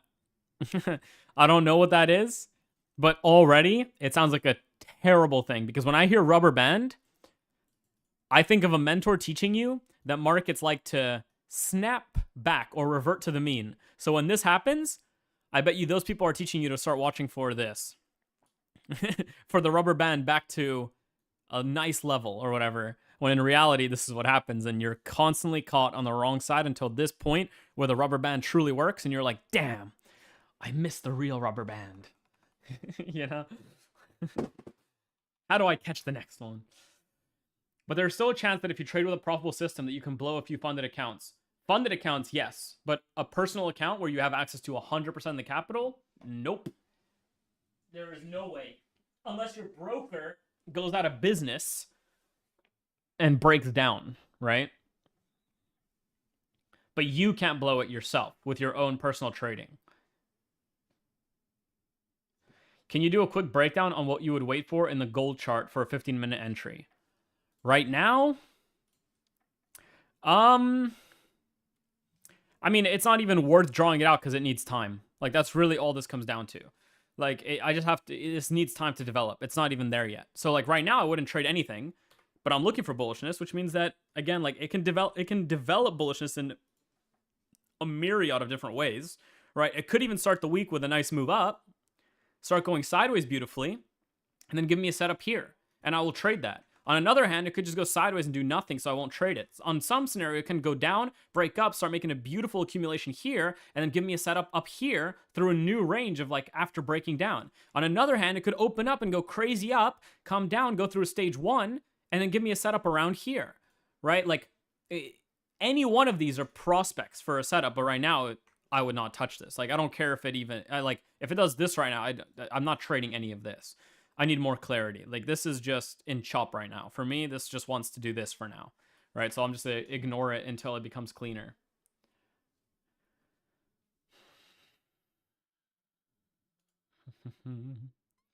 Yeah, someone else has another one here. Find a higher time frame bias. Find a new pair. Yes, do this. Yes, do this. Do this, do this, do this. And continue until you can confirm. Exactly, right? Or there's no trade and you return, back to finding a new pair. Exactly. Right? When you start to think about it this way, you start realizing that it's just like a process. It's just a factory of shit that has to happen. And you no longer worry about like a trade or missing a market or anything like that because you simply know what you're waiting for and what you're looking for. I'm a crypto guy. Can't get this answered on Discord. Do traders still trade crypto on Think markets when they are funded, or the spreads and commissions not worth it? I would not trade crypto through an FX brokerage really ever. It's not worth it. You could try and you might be fine with it, but they don't have the same depth of market. It's not an actual crypto exchange. It's more like the crypto exchange of the brokers. So it's like a CFD. It might not be as liquid. It can have its own rollover hours like crypto won't. So yeah, I mean, you can, but the higher the time frame it is, the better, because again, it's not the same. It's not an exchange, right? It's not a crypto exchange.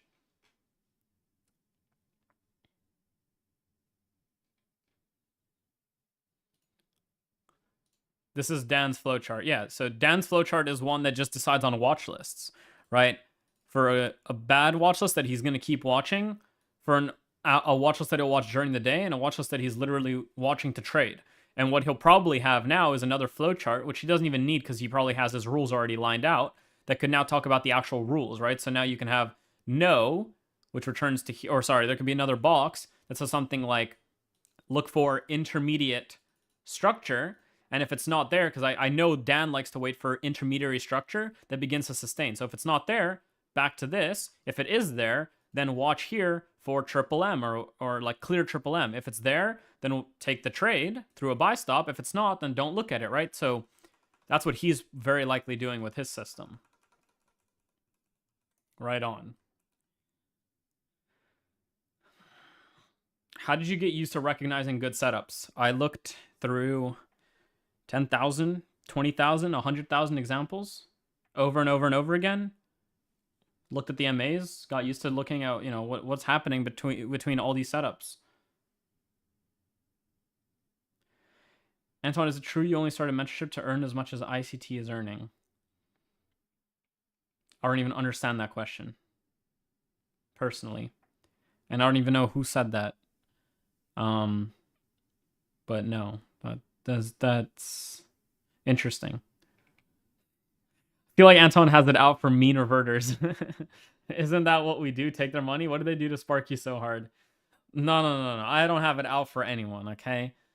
It's just that when traders talk about mean reversion without understanding what to actually trade it, because remember, guys, there are actual systems where trading mean reversion can make you a fuck ton of money, right? So think to all the times where if you're watching a live trading video that I'm making and I'm like, this market is extended, I'm taking a profit, that is an example where mean reversion can actually be very powerful.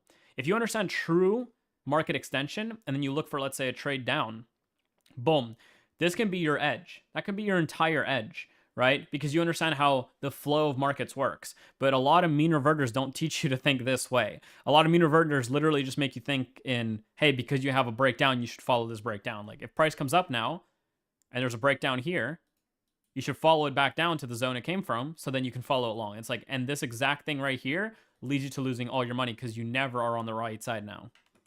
That's the kind of mean reversion I dislike. What do you actually think about NAS 100? What do I actually think about it? It's a market that I was long on that started falling off, and since then hasn't done anything clear. Can this be used as an ICI? I'm a really big fan of this. It doesn't have a big pullback into a swing, just an A swing up the surf, then my entry.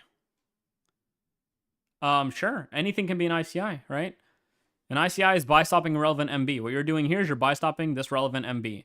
Or in our case here, you're buy stopping it after it validates, and then you're entering on that candle with a stop under it. Sure. You should have rules for this though, because if you just execute this on a number of things over and over again, you might be in a really, it might backfire quite hard, because a lot of these moves will not make these kind of moves after, right? But yes, of course that can be a full system.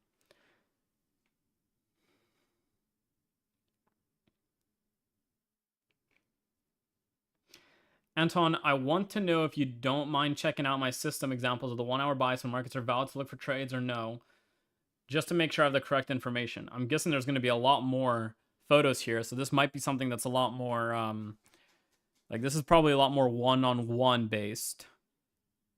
And personally, like again, if you're doing the testing and you're finding that these create a good context for you to actually be a trader in, then you're doing it right. There's nothing much I can offer there unless we go through the specific examples and you're taking endless losses and you're like, why am I taking losses? I don't get it, etc., etc., etc., right? Then sure. But like if you're finding good examples of trades after finding these moments in price, then there's nothing wrong with that at all, right? Peacepod says, would you say on different pairs you look for like different things? Say, for example, you notice that one pair is more wicks when you get involved, but another doesn't. Can you build a rule around that one specific pair, but not include on the second one? I don't think in pairs. I think in clarity of price and context and models, right? So if something does have a lot of wicks, the very likelihood is that the rule is what? To not trade it because it's not a clear market. DJ and CJ Alex. Yeah, we're going to do Alex in a second. Thinkerbell says, in a reaccumulation model, how many MBs down would you disregard the model and stop looking for 2.0 buildups? How many MBs down? Probably 5. But again, that it fully depends on the context of the market and where we are from a structure standpoint too, right? U.S. oil daily public sentiment and exclusive sentiment difference. What do you think? I don't know what that means. I need some more there. Error. I don't know what that means. Personally. Okay, let's do a little outlook for the upcoming week. So I haven't done a personal outlook for myself in a while, so we'll take a little bit of time here maybe. Let's look at some stuff. Let's start off with the screener, because that's always an easy place to start to give us a decent look at some stuff. All right, so we got some bullish stuff up here. So crypto, as we know, has been super easy. I mean, I haven't been able to trade it, but yeah, I mean, start of the week last week, we spoke about this price here, and I said that it should shape up for really nice moves, and it did exactly that. Few maybe loss, and then just beautiful run into a UJ gap, basically. So now there's nothing to do. There had been beautiful trades here. Now you're waiting. And look at this, right? The second this was created, look what happened. If you're trading this, you're taking losses on both sides of the market, right? So there's not much for me to do on crypto. That is basically what it comes down to at the moment. I would not touch this. But Lockie's explaining, he says, U.S. oil is different on the exclusive from the public. Check it out. I don't know what that means still. You mean like here, like the screener versus the sentiment? So here it's like bullish, and then the sentiment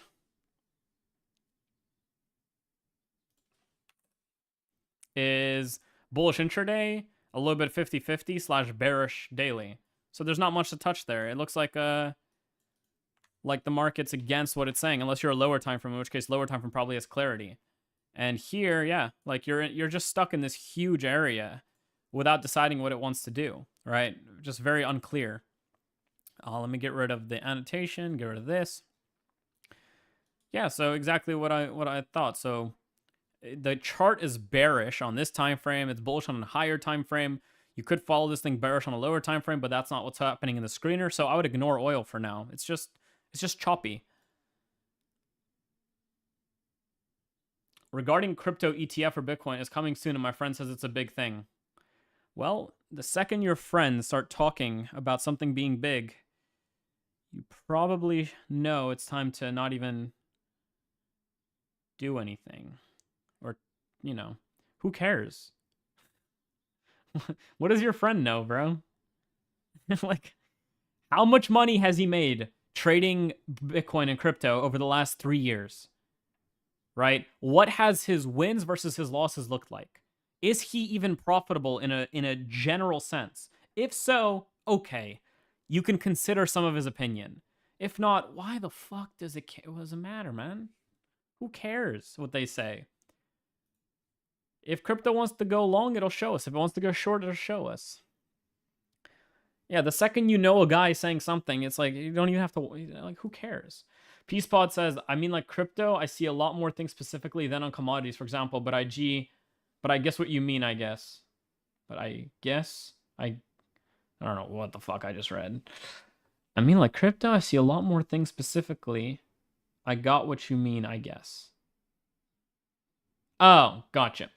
Um, well, yeah, if something's super wicky, I'm not going to touch it. Like people love, for some reason, some people love trading VIX. Okay, I look at this, I walk away, right? It's not a rule of the VIX that makes me not look at it. It's a rule of I'm not trading wicks like this. All that means to me is I might get into a trade that might work fast, or I might get into a trade that just completely loses for no reason. I'm just sitting there like, what the fuck just happened to me? Right? So I'm not going to trade something like that. Bitcoin dominance looks like it's beginning a downtrend. What do you think about ARB USDT? So we'll look at that too in a second. Let's take a look at the actual screener for some information. So crypto is good right now from a standpoint of the market. So we can actually look at crypto as because of that, but I'm not going to be trading it at all. Let's see where we are. So yeah, this thing came out of very clear stage 1 accumulation, continued its accumulation and continued running higher. Right now, there's no point it should break down. So right now, it's actually good for longs. It still looks good for longs. There's no reason not to. Although as you get lower, this is the kind of wicks I don't like to see and that I don't trade. So that makes it very easy to stay away from for now. Yep, right. And now you're stuck in the range. So it's bullish, but there's nothing to touch. And there we are. Here's the range we're stuck in, and there's nothing to do. If you're trading this, you're likely taking losses. So you wait for this to break down and then start making accumulation, or you wait for this to break up and then start making clarity in price, and then you can follow it long. Other than that, there's really nothing to touch on crypto right now. Overall bullish, but very ugly. So that probably means that most cryptos are going to do the same thing, but we'll look at the one that the guy asked about. ARB, what do you say it was? Say it again. What was it called? ARBUSD? T. Okay. So again, you would just conduct the same kind of analysis here, right? You had a market that kind of just opened, underwent whatever this is, stage 1, in clearly bullish. So again, like this is a market that you should have been trading here, here, here, here, here. And now it's okay. Maybe you can start looking at a lower time frame, but like this is where it was tradable. Let's go over to a like 4 hour. It's getting a bit wicky, right? Wicks like this are always not fun. But even then, the price is getting a little bit tidier up here. It's in bullishness. It's moving in accumulation. It's actually in reaccumulation right now. So it's okay in that regard. Let's see what the 1 hour is up to. 1 hour is in a reaccumulation as well, from what it looks like here. Yeah, decent like weak to strong hand started moving long. Yeah, if you were watching this on lower time frames, even right now, yeah. On lower time frames right now, this is good. This has a very a good likelihood of moving up. But then you go to a 15 and you find yourself in a redistribution right now. So now, sadly, that bites our plans in the butt, doesn't it? If I'm looking at a 15-minute. Yeah, look for the break above this for accumulation. Actually, a break of this would make it accumulation. It's not too bad. So I would say if you had traded it, okay, if you did trade it like here, that's a decent trade. I'm not against it. Right now, I don't like it. Right now, I would wait for a break and then new setups up, up around here or whatever. That could be nice. But if you're watching this since these moments here, like, so let's see, FMB, maybe if you were watching from here on a lower time frame, right? This is decent for longs too. So we have to think about it for long. I'm not thinking about it too long here. Like, this is actually how long it might take me to look at something. This is not bad. It's not terrible, right? So like if you're a 1 minute based trader, right, you actually had decent opportunities on this thing, like very decent. So like this right here is a phenomenal opportunity. Like this is a super simple one. Actually at the time, yeah, actually this is a simple and good opportunity. This one was a good one. This one was a little bit late. Then this one was late. This one might have been okay. And then you finally broke down and now you're starting a new move. So again, if you're trading like a 1 minute chart on this thing, right, then this is really good. Right now, this is where this was. If it can do something like this, so basically, come down, set up, come up, and there's a trade, fantastic. Good. It's like a good trade. Other than that, though, I don't see anything on a higher. You'd have to wait, right? So that's really it. So if you're looking at a 1 minute or sub, it's a good market to be trading. It's not bad at all, right? Do you understand? For the guys that asked about the ARB, that's how I would view it right now. Other than that, though, I wouldn't really touch this thing. But yeah, it has a good prospect for starting a move, and then as it validates that, if you're positioned on that 1 minute, either where I showed you back here, or if you're positioned now, you have a really good chance of running on a nice move on this thing. So yeah. And you can see it's actually stronger than crypto right now, than Bitcoin and stuff. So yeah, looks good. Looks good. Not bad at all.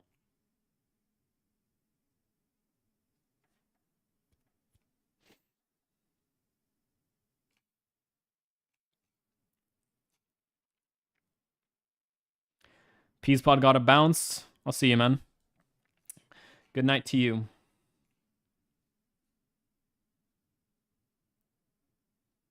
That's where you started seeing it as good. Good.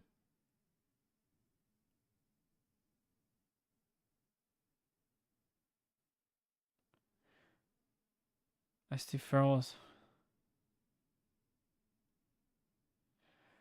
iPhone. I have no idea. First of all, you're direct messaging me, not everyone messaging. I have no idea what you're saying, bro. But sure. Whatever you're following on Twitter, I have no idea what you're saying, to be honest. Oh, I'm just going to ignore it. USD CAD. So we'll keep looking at this. CHF JPY. So I saw someone asked about CHF JPY, GJ. GJ looks a little bit more iffy, but CHF JPY maybe has something.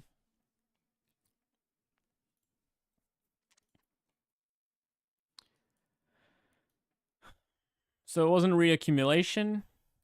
Started moving along. Now it's a bit extended though. Yeah, I mean, if you were following anywhere in here, you're in a really good spot. If you didn't, then you're probably waiting on the sidelines for a bit now. It's in a reaccumulation as is, or about to enter reaccumulation, so that looks good. Got a little bit wiki here, but and then a little bit choppy with the MAs, so I probably ignore this right now as well. This needs some more time. It might come down a little bit and then start a new move. What Forex pairs will you follow next week? Right now, nothing.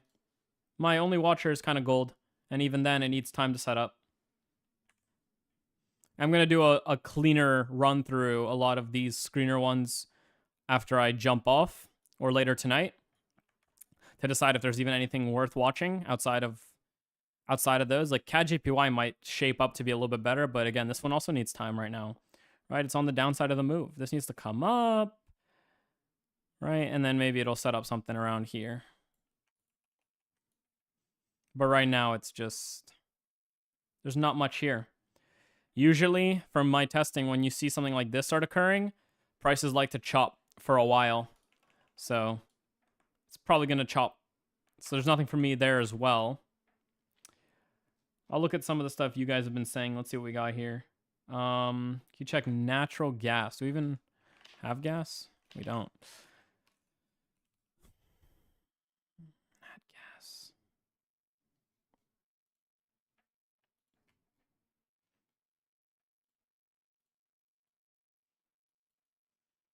Yeah, so you're in a stage 1. Slower stage 1 accumulation into reaccumulation. Starting a potential long move has the chance of going, sure. 4 hour did its beautiful stage 1, started reaccumulation. Yeah, moving higher. Demand being validated to the top side. Yeah, kind of ran up just like NAS, but like if you guys saw NAS on the daily, this is doing kind of the same thing right now, right? Yeah, I mean, it's good. It's good for longs. I like it. If you're thinking longs, it looks good. Yeah. I mean, I don't see a setup right now, but this can easily shape up. If you give it some time and it does something like this, right here, you should be able to get a good trade on it. Yeah. It looks relatively clean. Good market. If you're looking for longs on this, you're pretty good. Or if you're like just trading the system that I just provided in the remastered course, theoretically, this is actually a pretty clear demand zone, right? And it's on its own. It's kind of fresh, so this could be also a trade, but you know, I don't. That's not my trade plan, so I don't. You know, maybe, but this looks really good for bullishness for the people looking at it. Yeah. Can you do an analysis of REC LTD?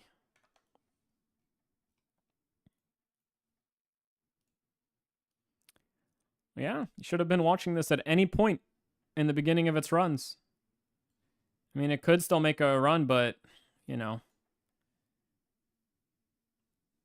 Hopefully you were in during this time. Any of this time.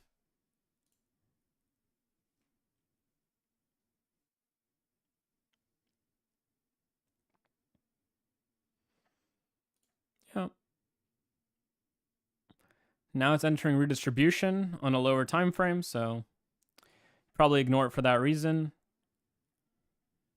Yeah, so right now you'd be like, it's bullish, but right now I think it needs time to reset or to make a new bullish move, and then you might be able to find something up here.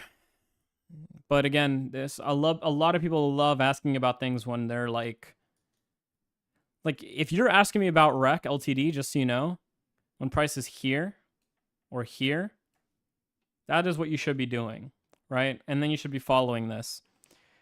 The fact that you had to wait till this to ask me about it is insane, right? Like, think about that for a second. Like, I hope you've been watching this thing for a while or trading it on the way up. It should not be hitting your scans at this point in the market, right? This is like as late as you can get. This is just, for me, extended. And I think it needs time to reset now, for sure. Yeah, I think it needs time, dude. I don't like this. I would not be trading it. It's just, it needs time to come into some new stage one. Right now, it's just been a little bit all over the place. GJ. Yeah. Keep waiting until it gets out of this range. It's been stuck in it for a while.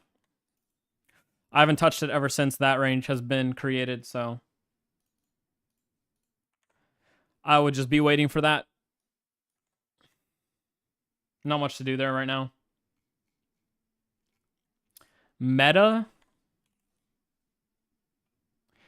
Yeah, same thing as the guy that said something about the other one. I guess if you started watching it around here, that's a much better thing. So it has a chance of starting a stage 2 now. Right, but like this should be on your watch list anywhere. Even since here, if it's on your watch list, good. If you came to it here, that'd be bad. Then it went through a new like kind of stage 1 kind of thing going on here, which is really good to see. Reaccumulation. So yeah, actually you're in a decent spot for some longs on this thing right now. Start to move higher. Wicking around a bit. I don't like that, but right now validating demand to the top side, which is really good to see. 15-minute is like GJ right now, though. Yeah, so this needs this. If I'm trading this on a 15-minute, which is my system right now, this needs to go into accumulation right now. Right now, it's not doing that, so I just wait. On the hourly, though, it is in reaccumulation, and well, it hasn't created a very clear move just yet. But if this wants to like come down start of the week, break down and start coming up, and maybe do something like this, you will have an opportunity somewhere around here. And that is meant approved. It's not bad. Could you check GA, please? Ew. Bullish market and potential reaccumulation. Very much on the downside of price right now, though. 4 hour is in just kind of a ton of chopping back and forth. A little bit of back and forth here. Stage 1 into potential start of a stage 2. Moving along there. Getting a little bit wicky around here on the downside right now. Very wicky around here. Yeah, so I mean, if this can reset, maybe even break down and start breaking up, sure. If there's some clear action here and then it sets up, yep, looks good. Otherwise, there's just nothing to touch right now on this too. A lot of stuff just seems to be sidelines right now. Odd CHF. What, to the downside? Probably to the downside, right? Gonna flip this for the actual analysis. Oh. Go to 1 hour here.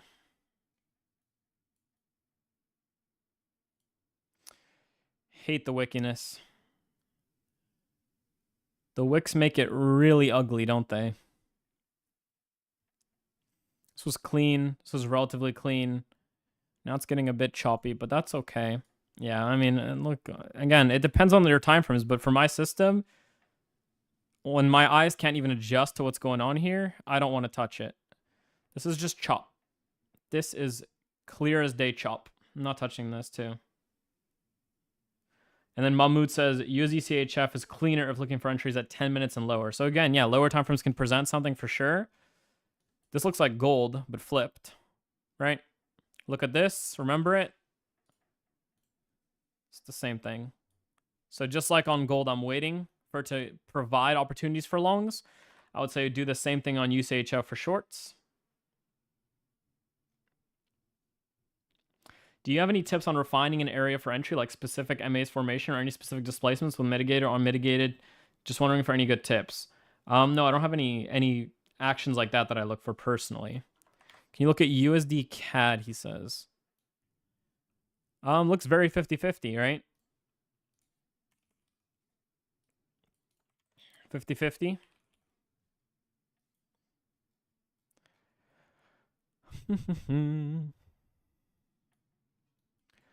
So you have, it looks like a worser gold, maybe, right?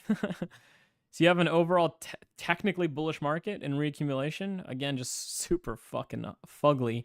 4 hour in redistribution, while other things are showing bullishness for 50-50. Hourly in distribution.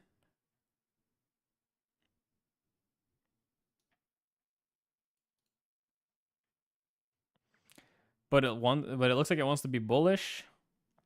This in reaccumulation, but ugly. Again, guys, I don't see anything on any of this stuff right now. I think you should be sidelining this stuff. Well, I'm sidelining it is, but that's up to you what you want to do with it. I don't see anything on that too. EU looks exactly like gold. Right? Think about it. Like, it looks exactly like gold. Same thing. Probably bullish, but not much to do. What's gold doing on this? Yeah, gold is looking good. Yeah, EU looks okay. AU looks like 50-50. Right? More to the downside, more to the upside. So AU is probably the better one. And then gold is to the upside and actually has a decent context. So if anything, I'm watching gold, right? That's why it's on my watch list right now. Yep, AU looks like a shittier gold as well. Right? Again, as we're going through this, I hope you see it. Some weeks when I'm on there, I'm like, this is perfect. This looks great. I'm going to watch this for the next week. Everything's good. And then you get to, I guess, this time right now, and you can see that when some things are not in good context, it's like, it's true across the board, right? I would be sidelining everything right now from what it looks like, except for gold. That one looked the cleanest, right? I think GU would be good to look for entries for ICI. So a little bit of bearishness, a little bit of bullishness, a lot of bullishness. The screener takes precedence, so maybe. Started watching for longs here, then it just broke down. Yeah, I mean, guys, same thing as gold. There's no difference here, right? I hope you're all, like, it's the exact same move, it's just a tiny bit different. You guys should all see this idea of snowflakes being true. Like, they're all doing the exact same thing. They need time, though. All of them. If there's going to be a setup, it's going to be after a little bit of time. I mean, if anything, gold's probably... Not gold, sorry. GU is probably the cleanest. If this can, like, balance out a little bit, come up, you might even get a setup at the early points of this week here. Or even better, you can wait a little bit, and then off of fractalized MB, you can follow here for lower time frames, right? To get that move. So that's at least showing some form of bullishness. Gold's cleaner. They're both good. GU's making the larger push, which is a good thing for GU, that is. See a higher time frame. In reaccumulation, yeah, not bad. In accumulation, yeah, this has the prospect of making a move, sure. So GU gold look okay for longs. Anyone else notice Microsoft gapping at good entries? Maybe. UZCHF looking strong for bearish, but ugly range on the hourly. Yeah, I think I looked at it too. EU, that's a good enough outlook, to be honest. Feel like I need to adopt that mentality. Sometimes EU is more than enough. Exactly. Sometimes you look at something and you just need to be willing to walk away from it. Could you run over NAS once more? Yeah, it needs time. It's really good for bullishness, right? It's right up there with gold right now for me. Very clear. But right now it just needs to set up, right? It's on the downside of price right now. It's in clear reaccumulation on the 4 hour. The 1 hour is in redistribution, but that's okay.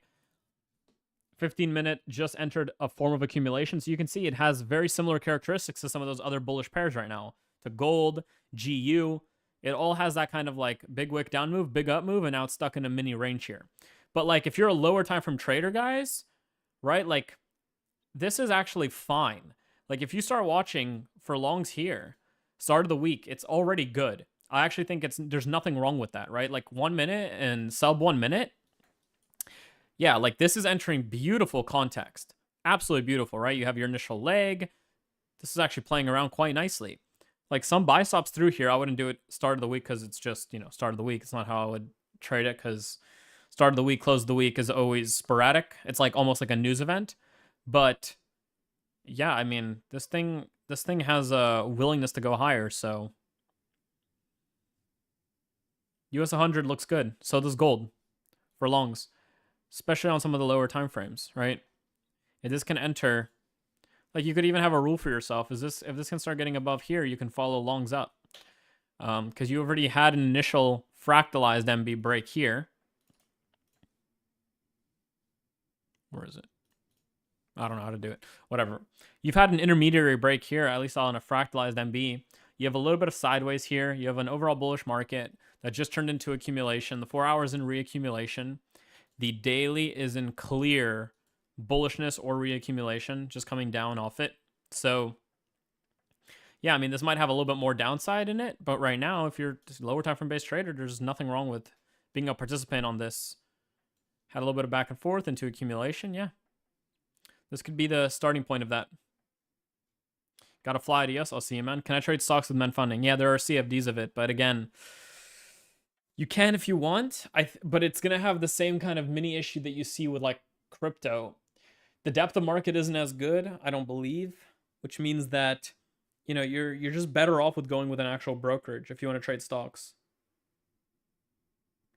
Can you check US oil and how to approach it since the weekly is bullish and daily isn't bearish? Well, you've already said it yourself, right? I looked at this a second ago. It's just, I don't think it's anything worth doing. I spoke about this like a few minutes ago. It's just stuck in a huge range. There's really not much to do with this. If you're trading a lower time frame, then you're talking about potentially following longs on this, which is fine, right? So like if you were following longs on this around these points here, you're in a good spot. Right now, let's see, what do you have?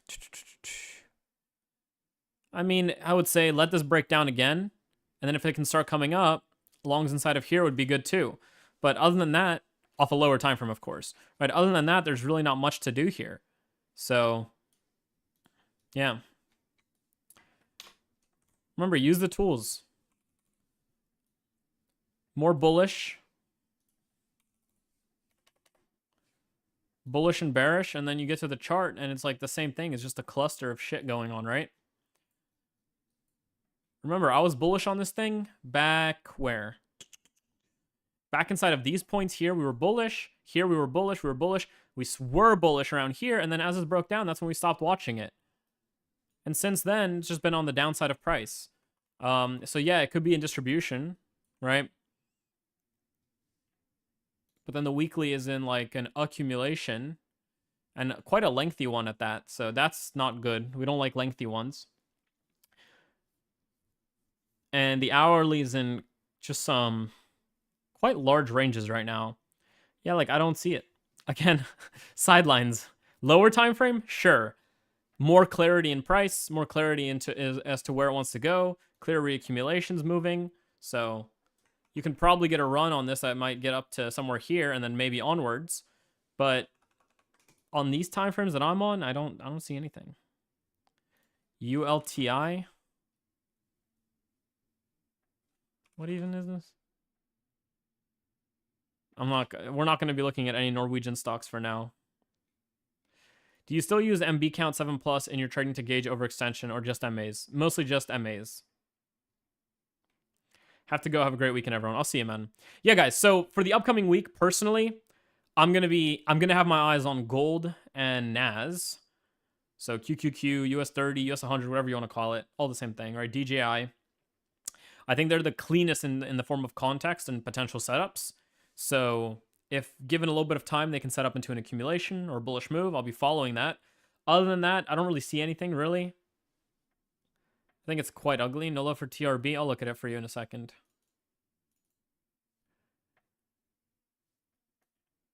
But yeah, that's all.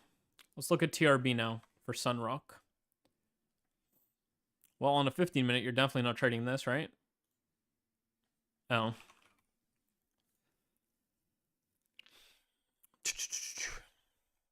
Yeah, beautiful starter move, reaccumulation.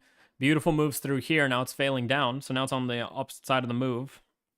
Inner reaccumulation, starting to get really ugly with the MAs. Yeah, I mean, this was a great run up.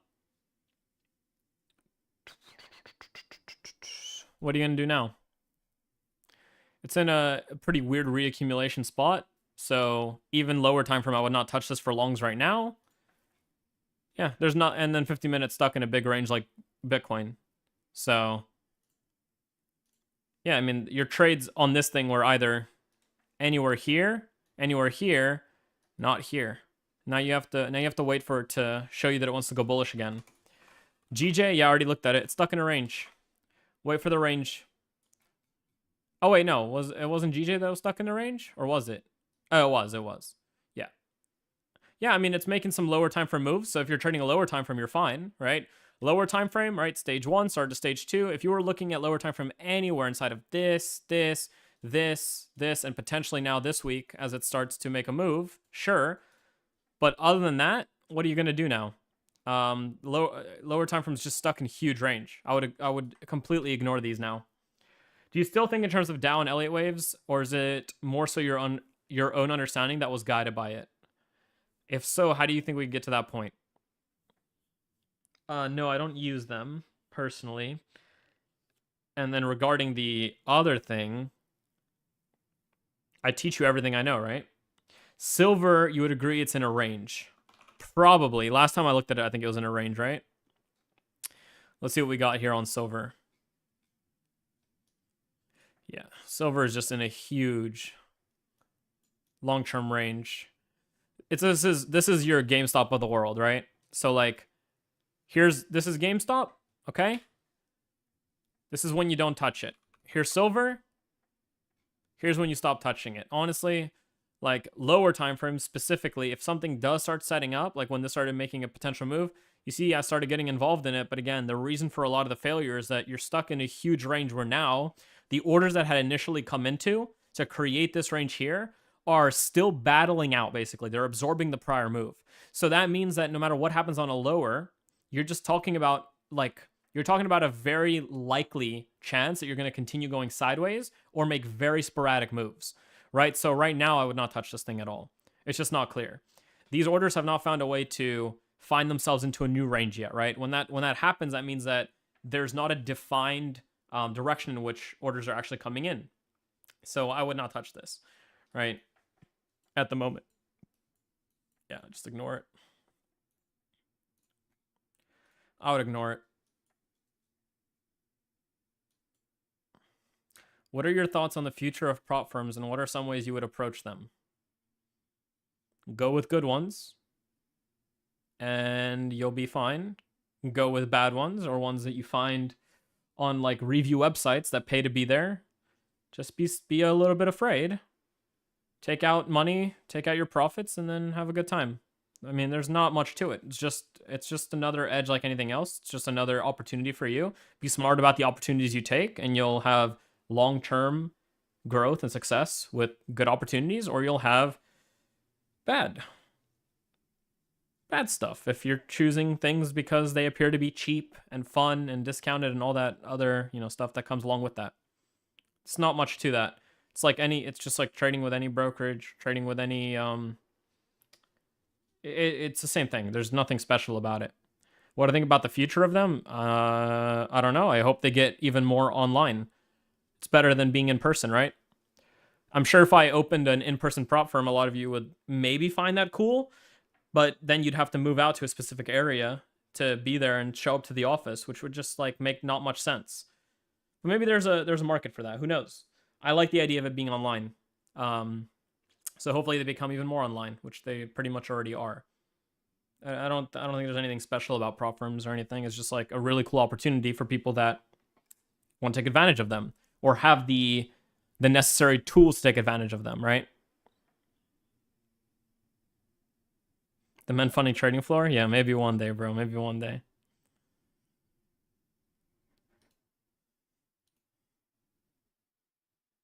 You're looking at how cold it is in the bottom left of your screen. Ah, yes. It is cold.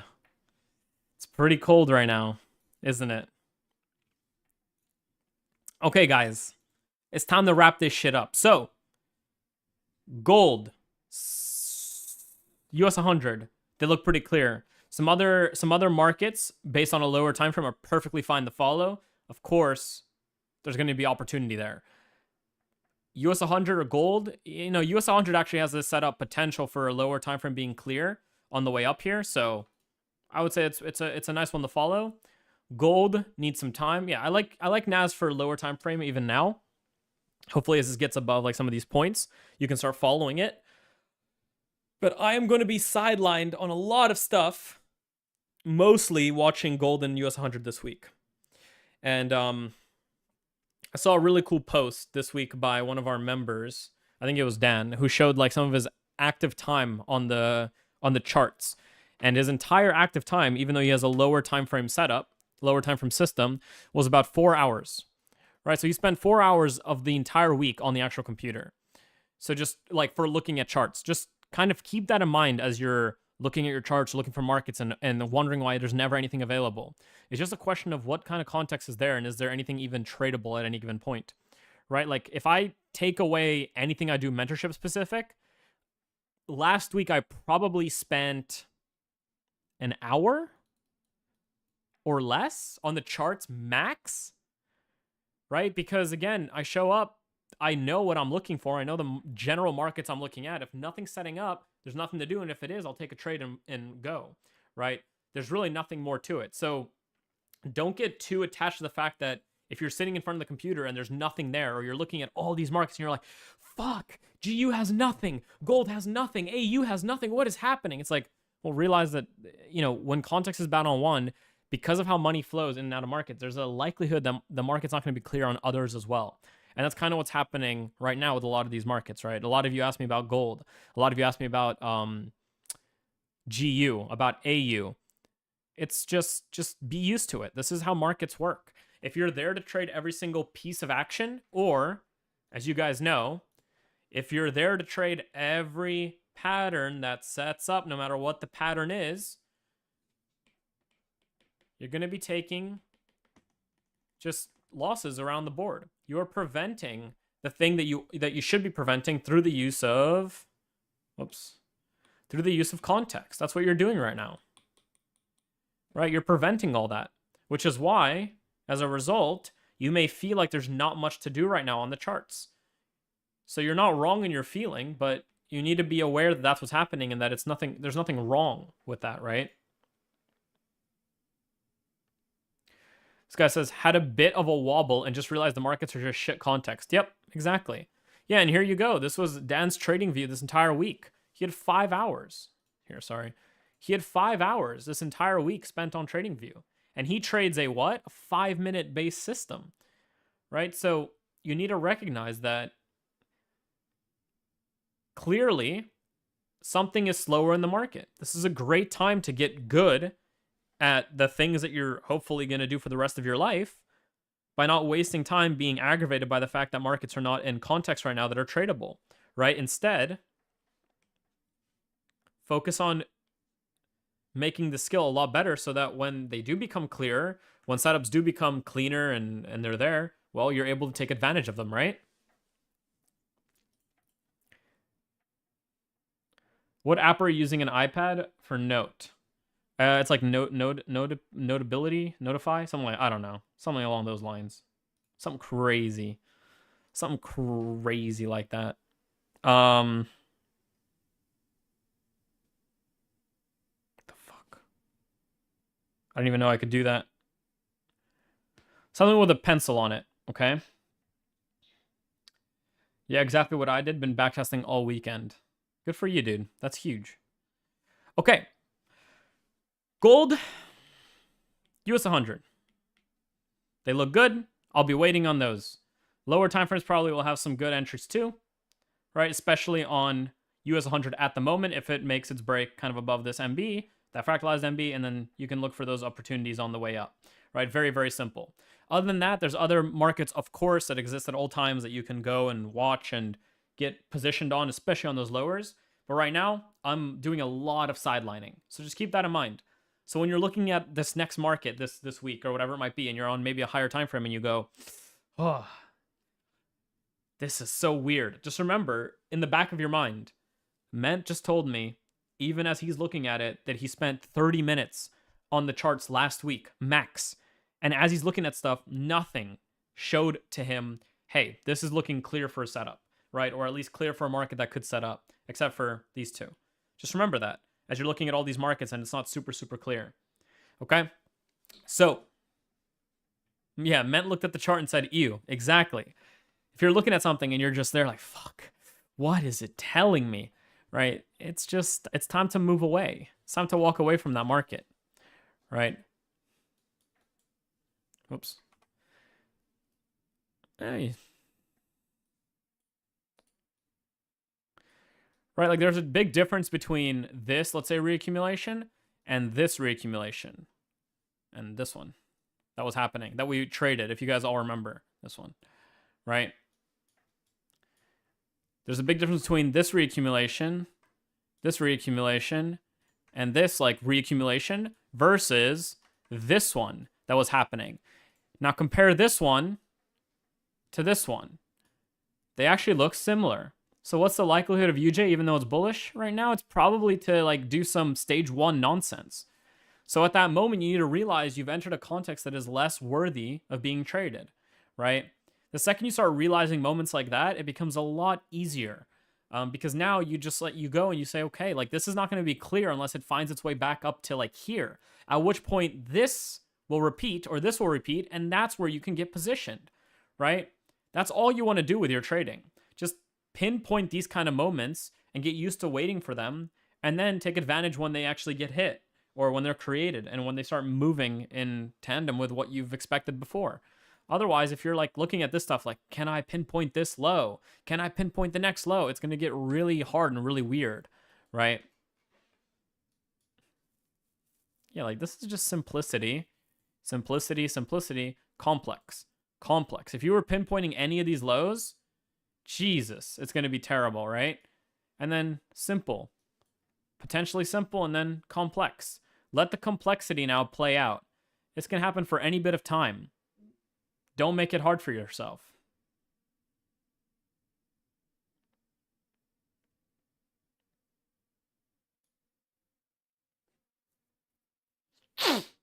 All right, guys.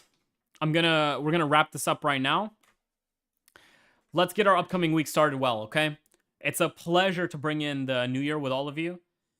First little webinar of the new year, and many, many more to come, hopefully. So it's time to excel, okay? Definitely go and check out that most recent remastered video. Let me know what you think about it after you've seen it. Let me know if you've gained a lot of information from it in regards to this webinar today, in the trade talks and whatnot. And as always, I'll see you all in the trade talks of the world, okay?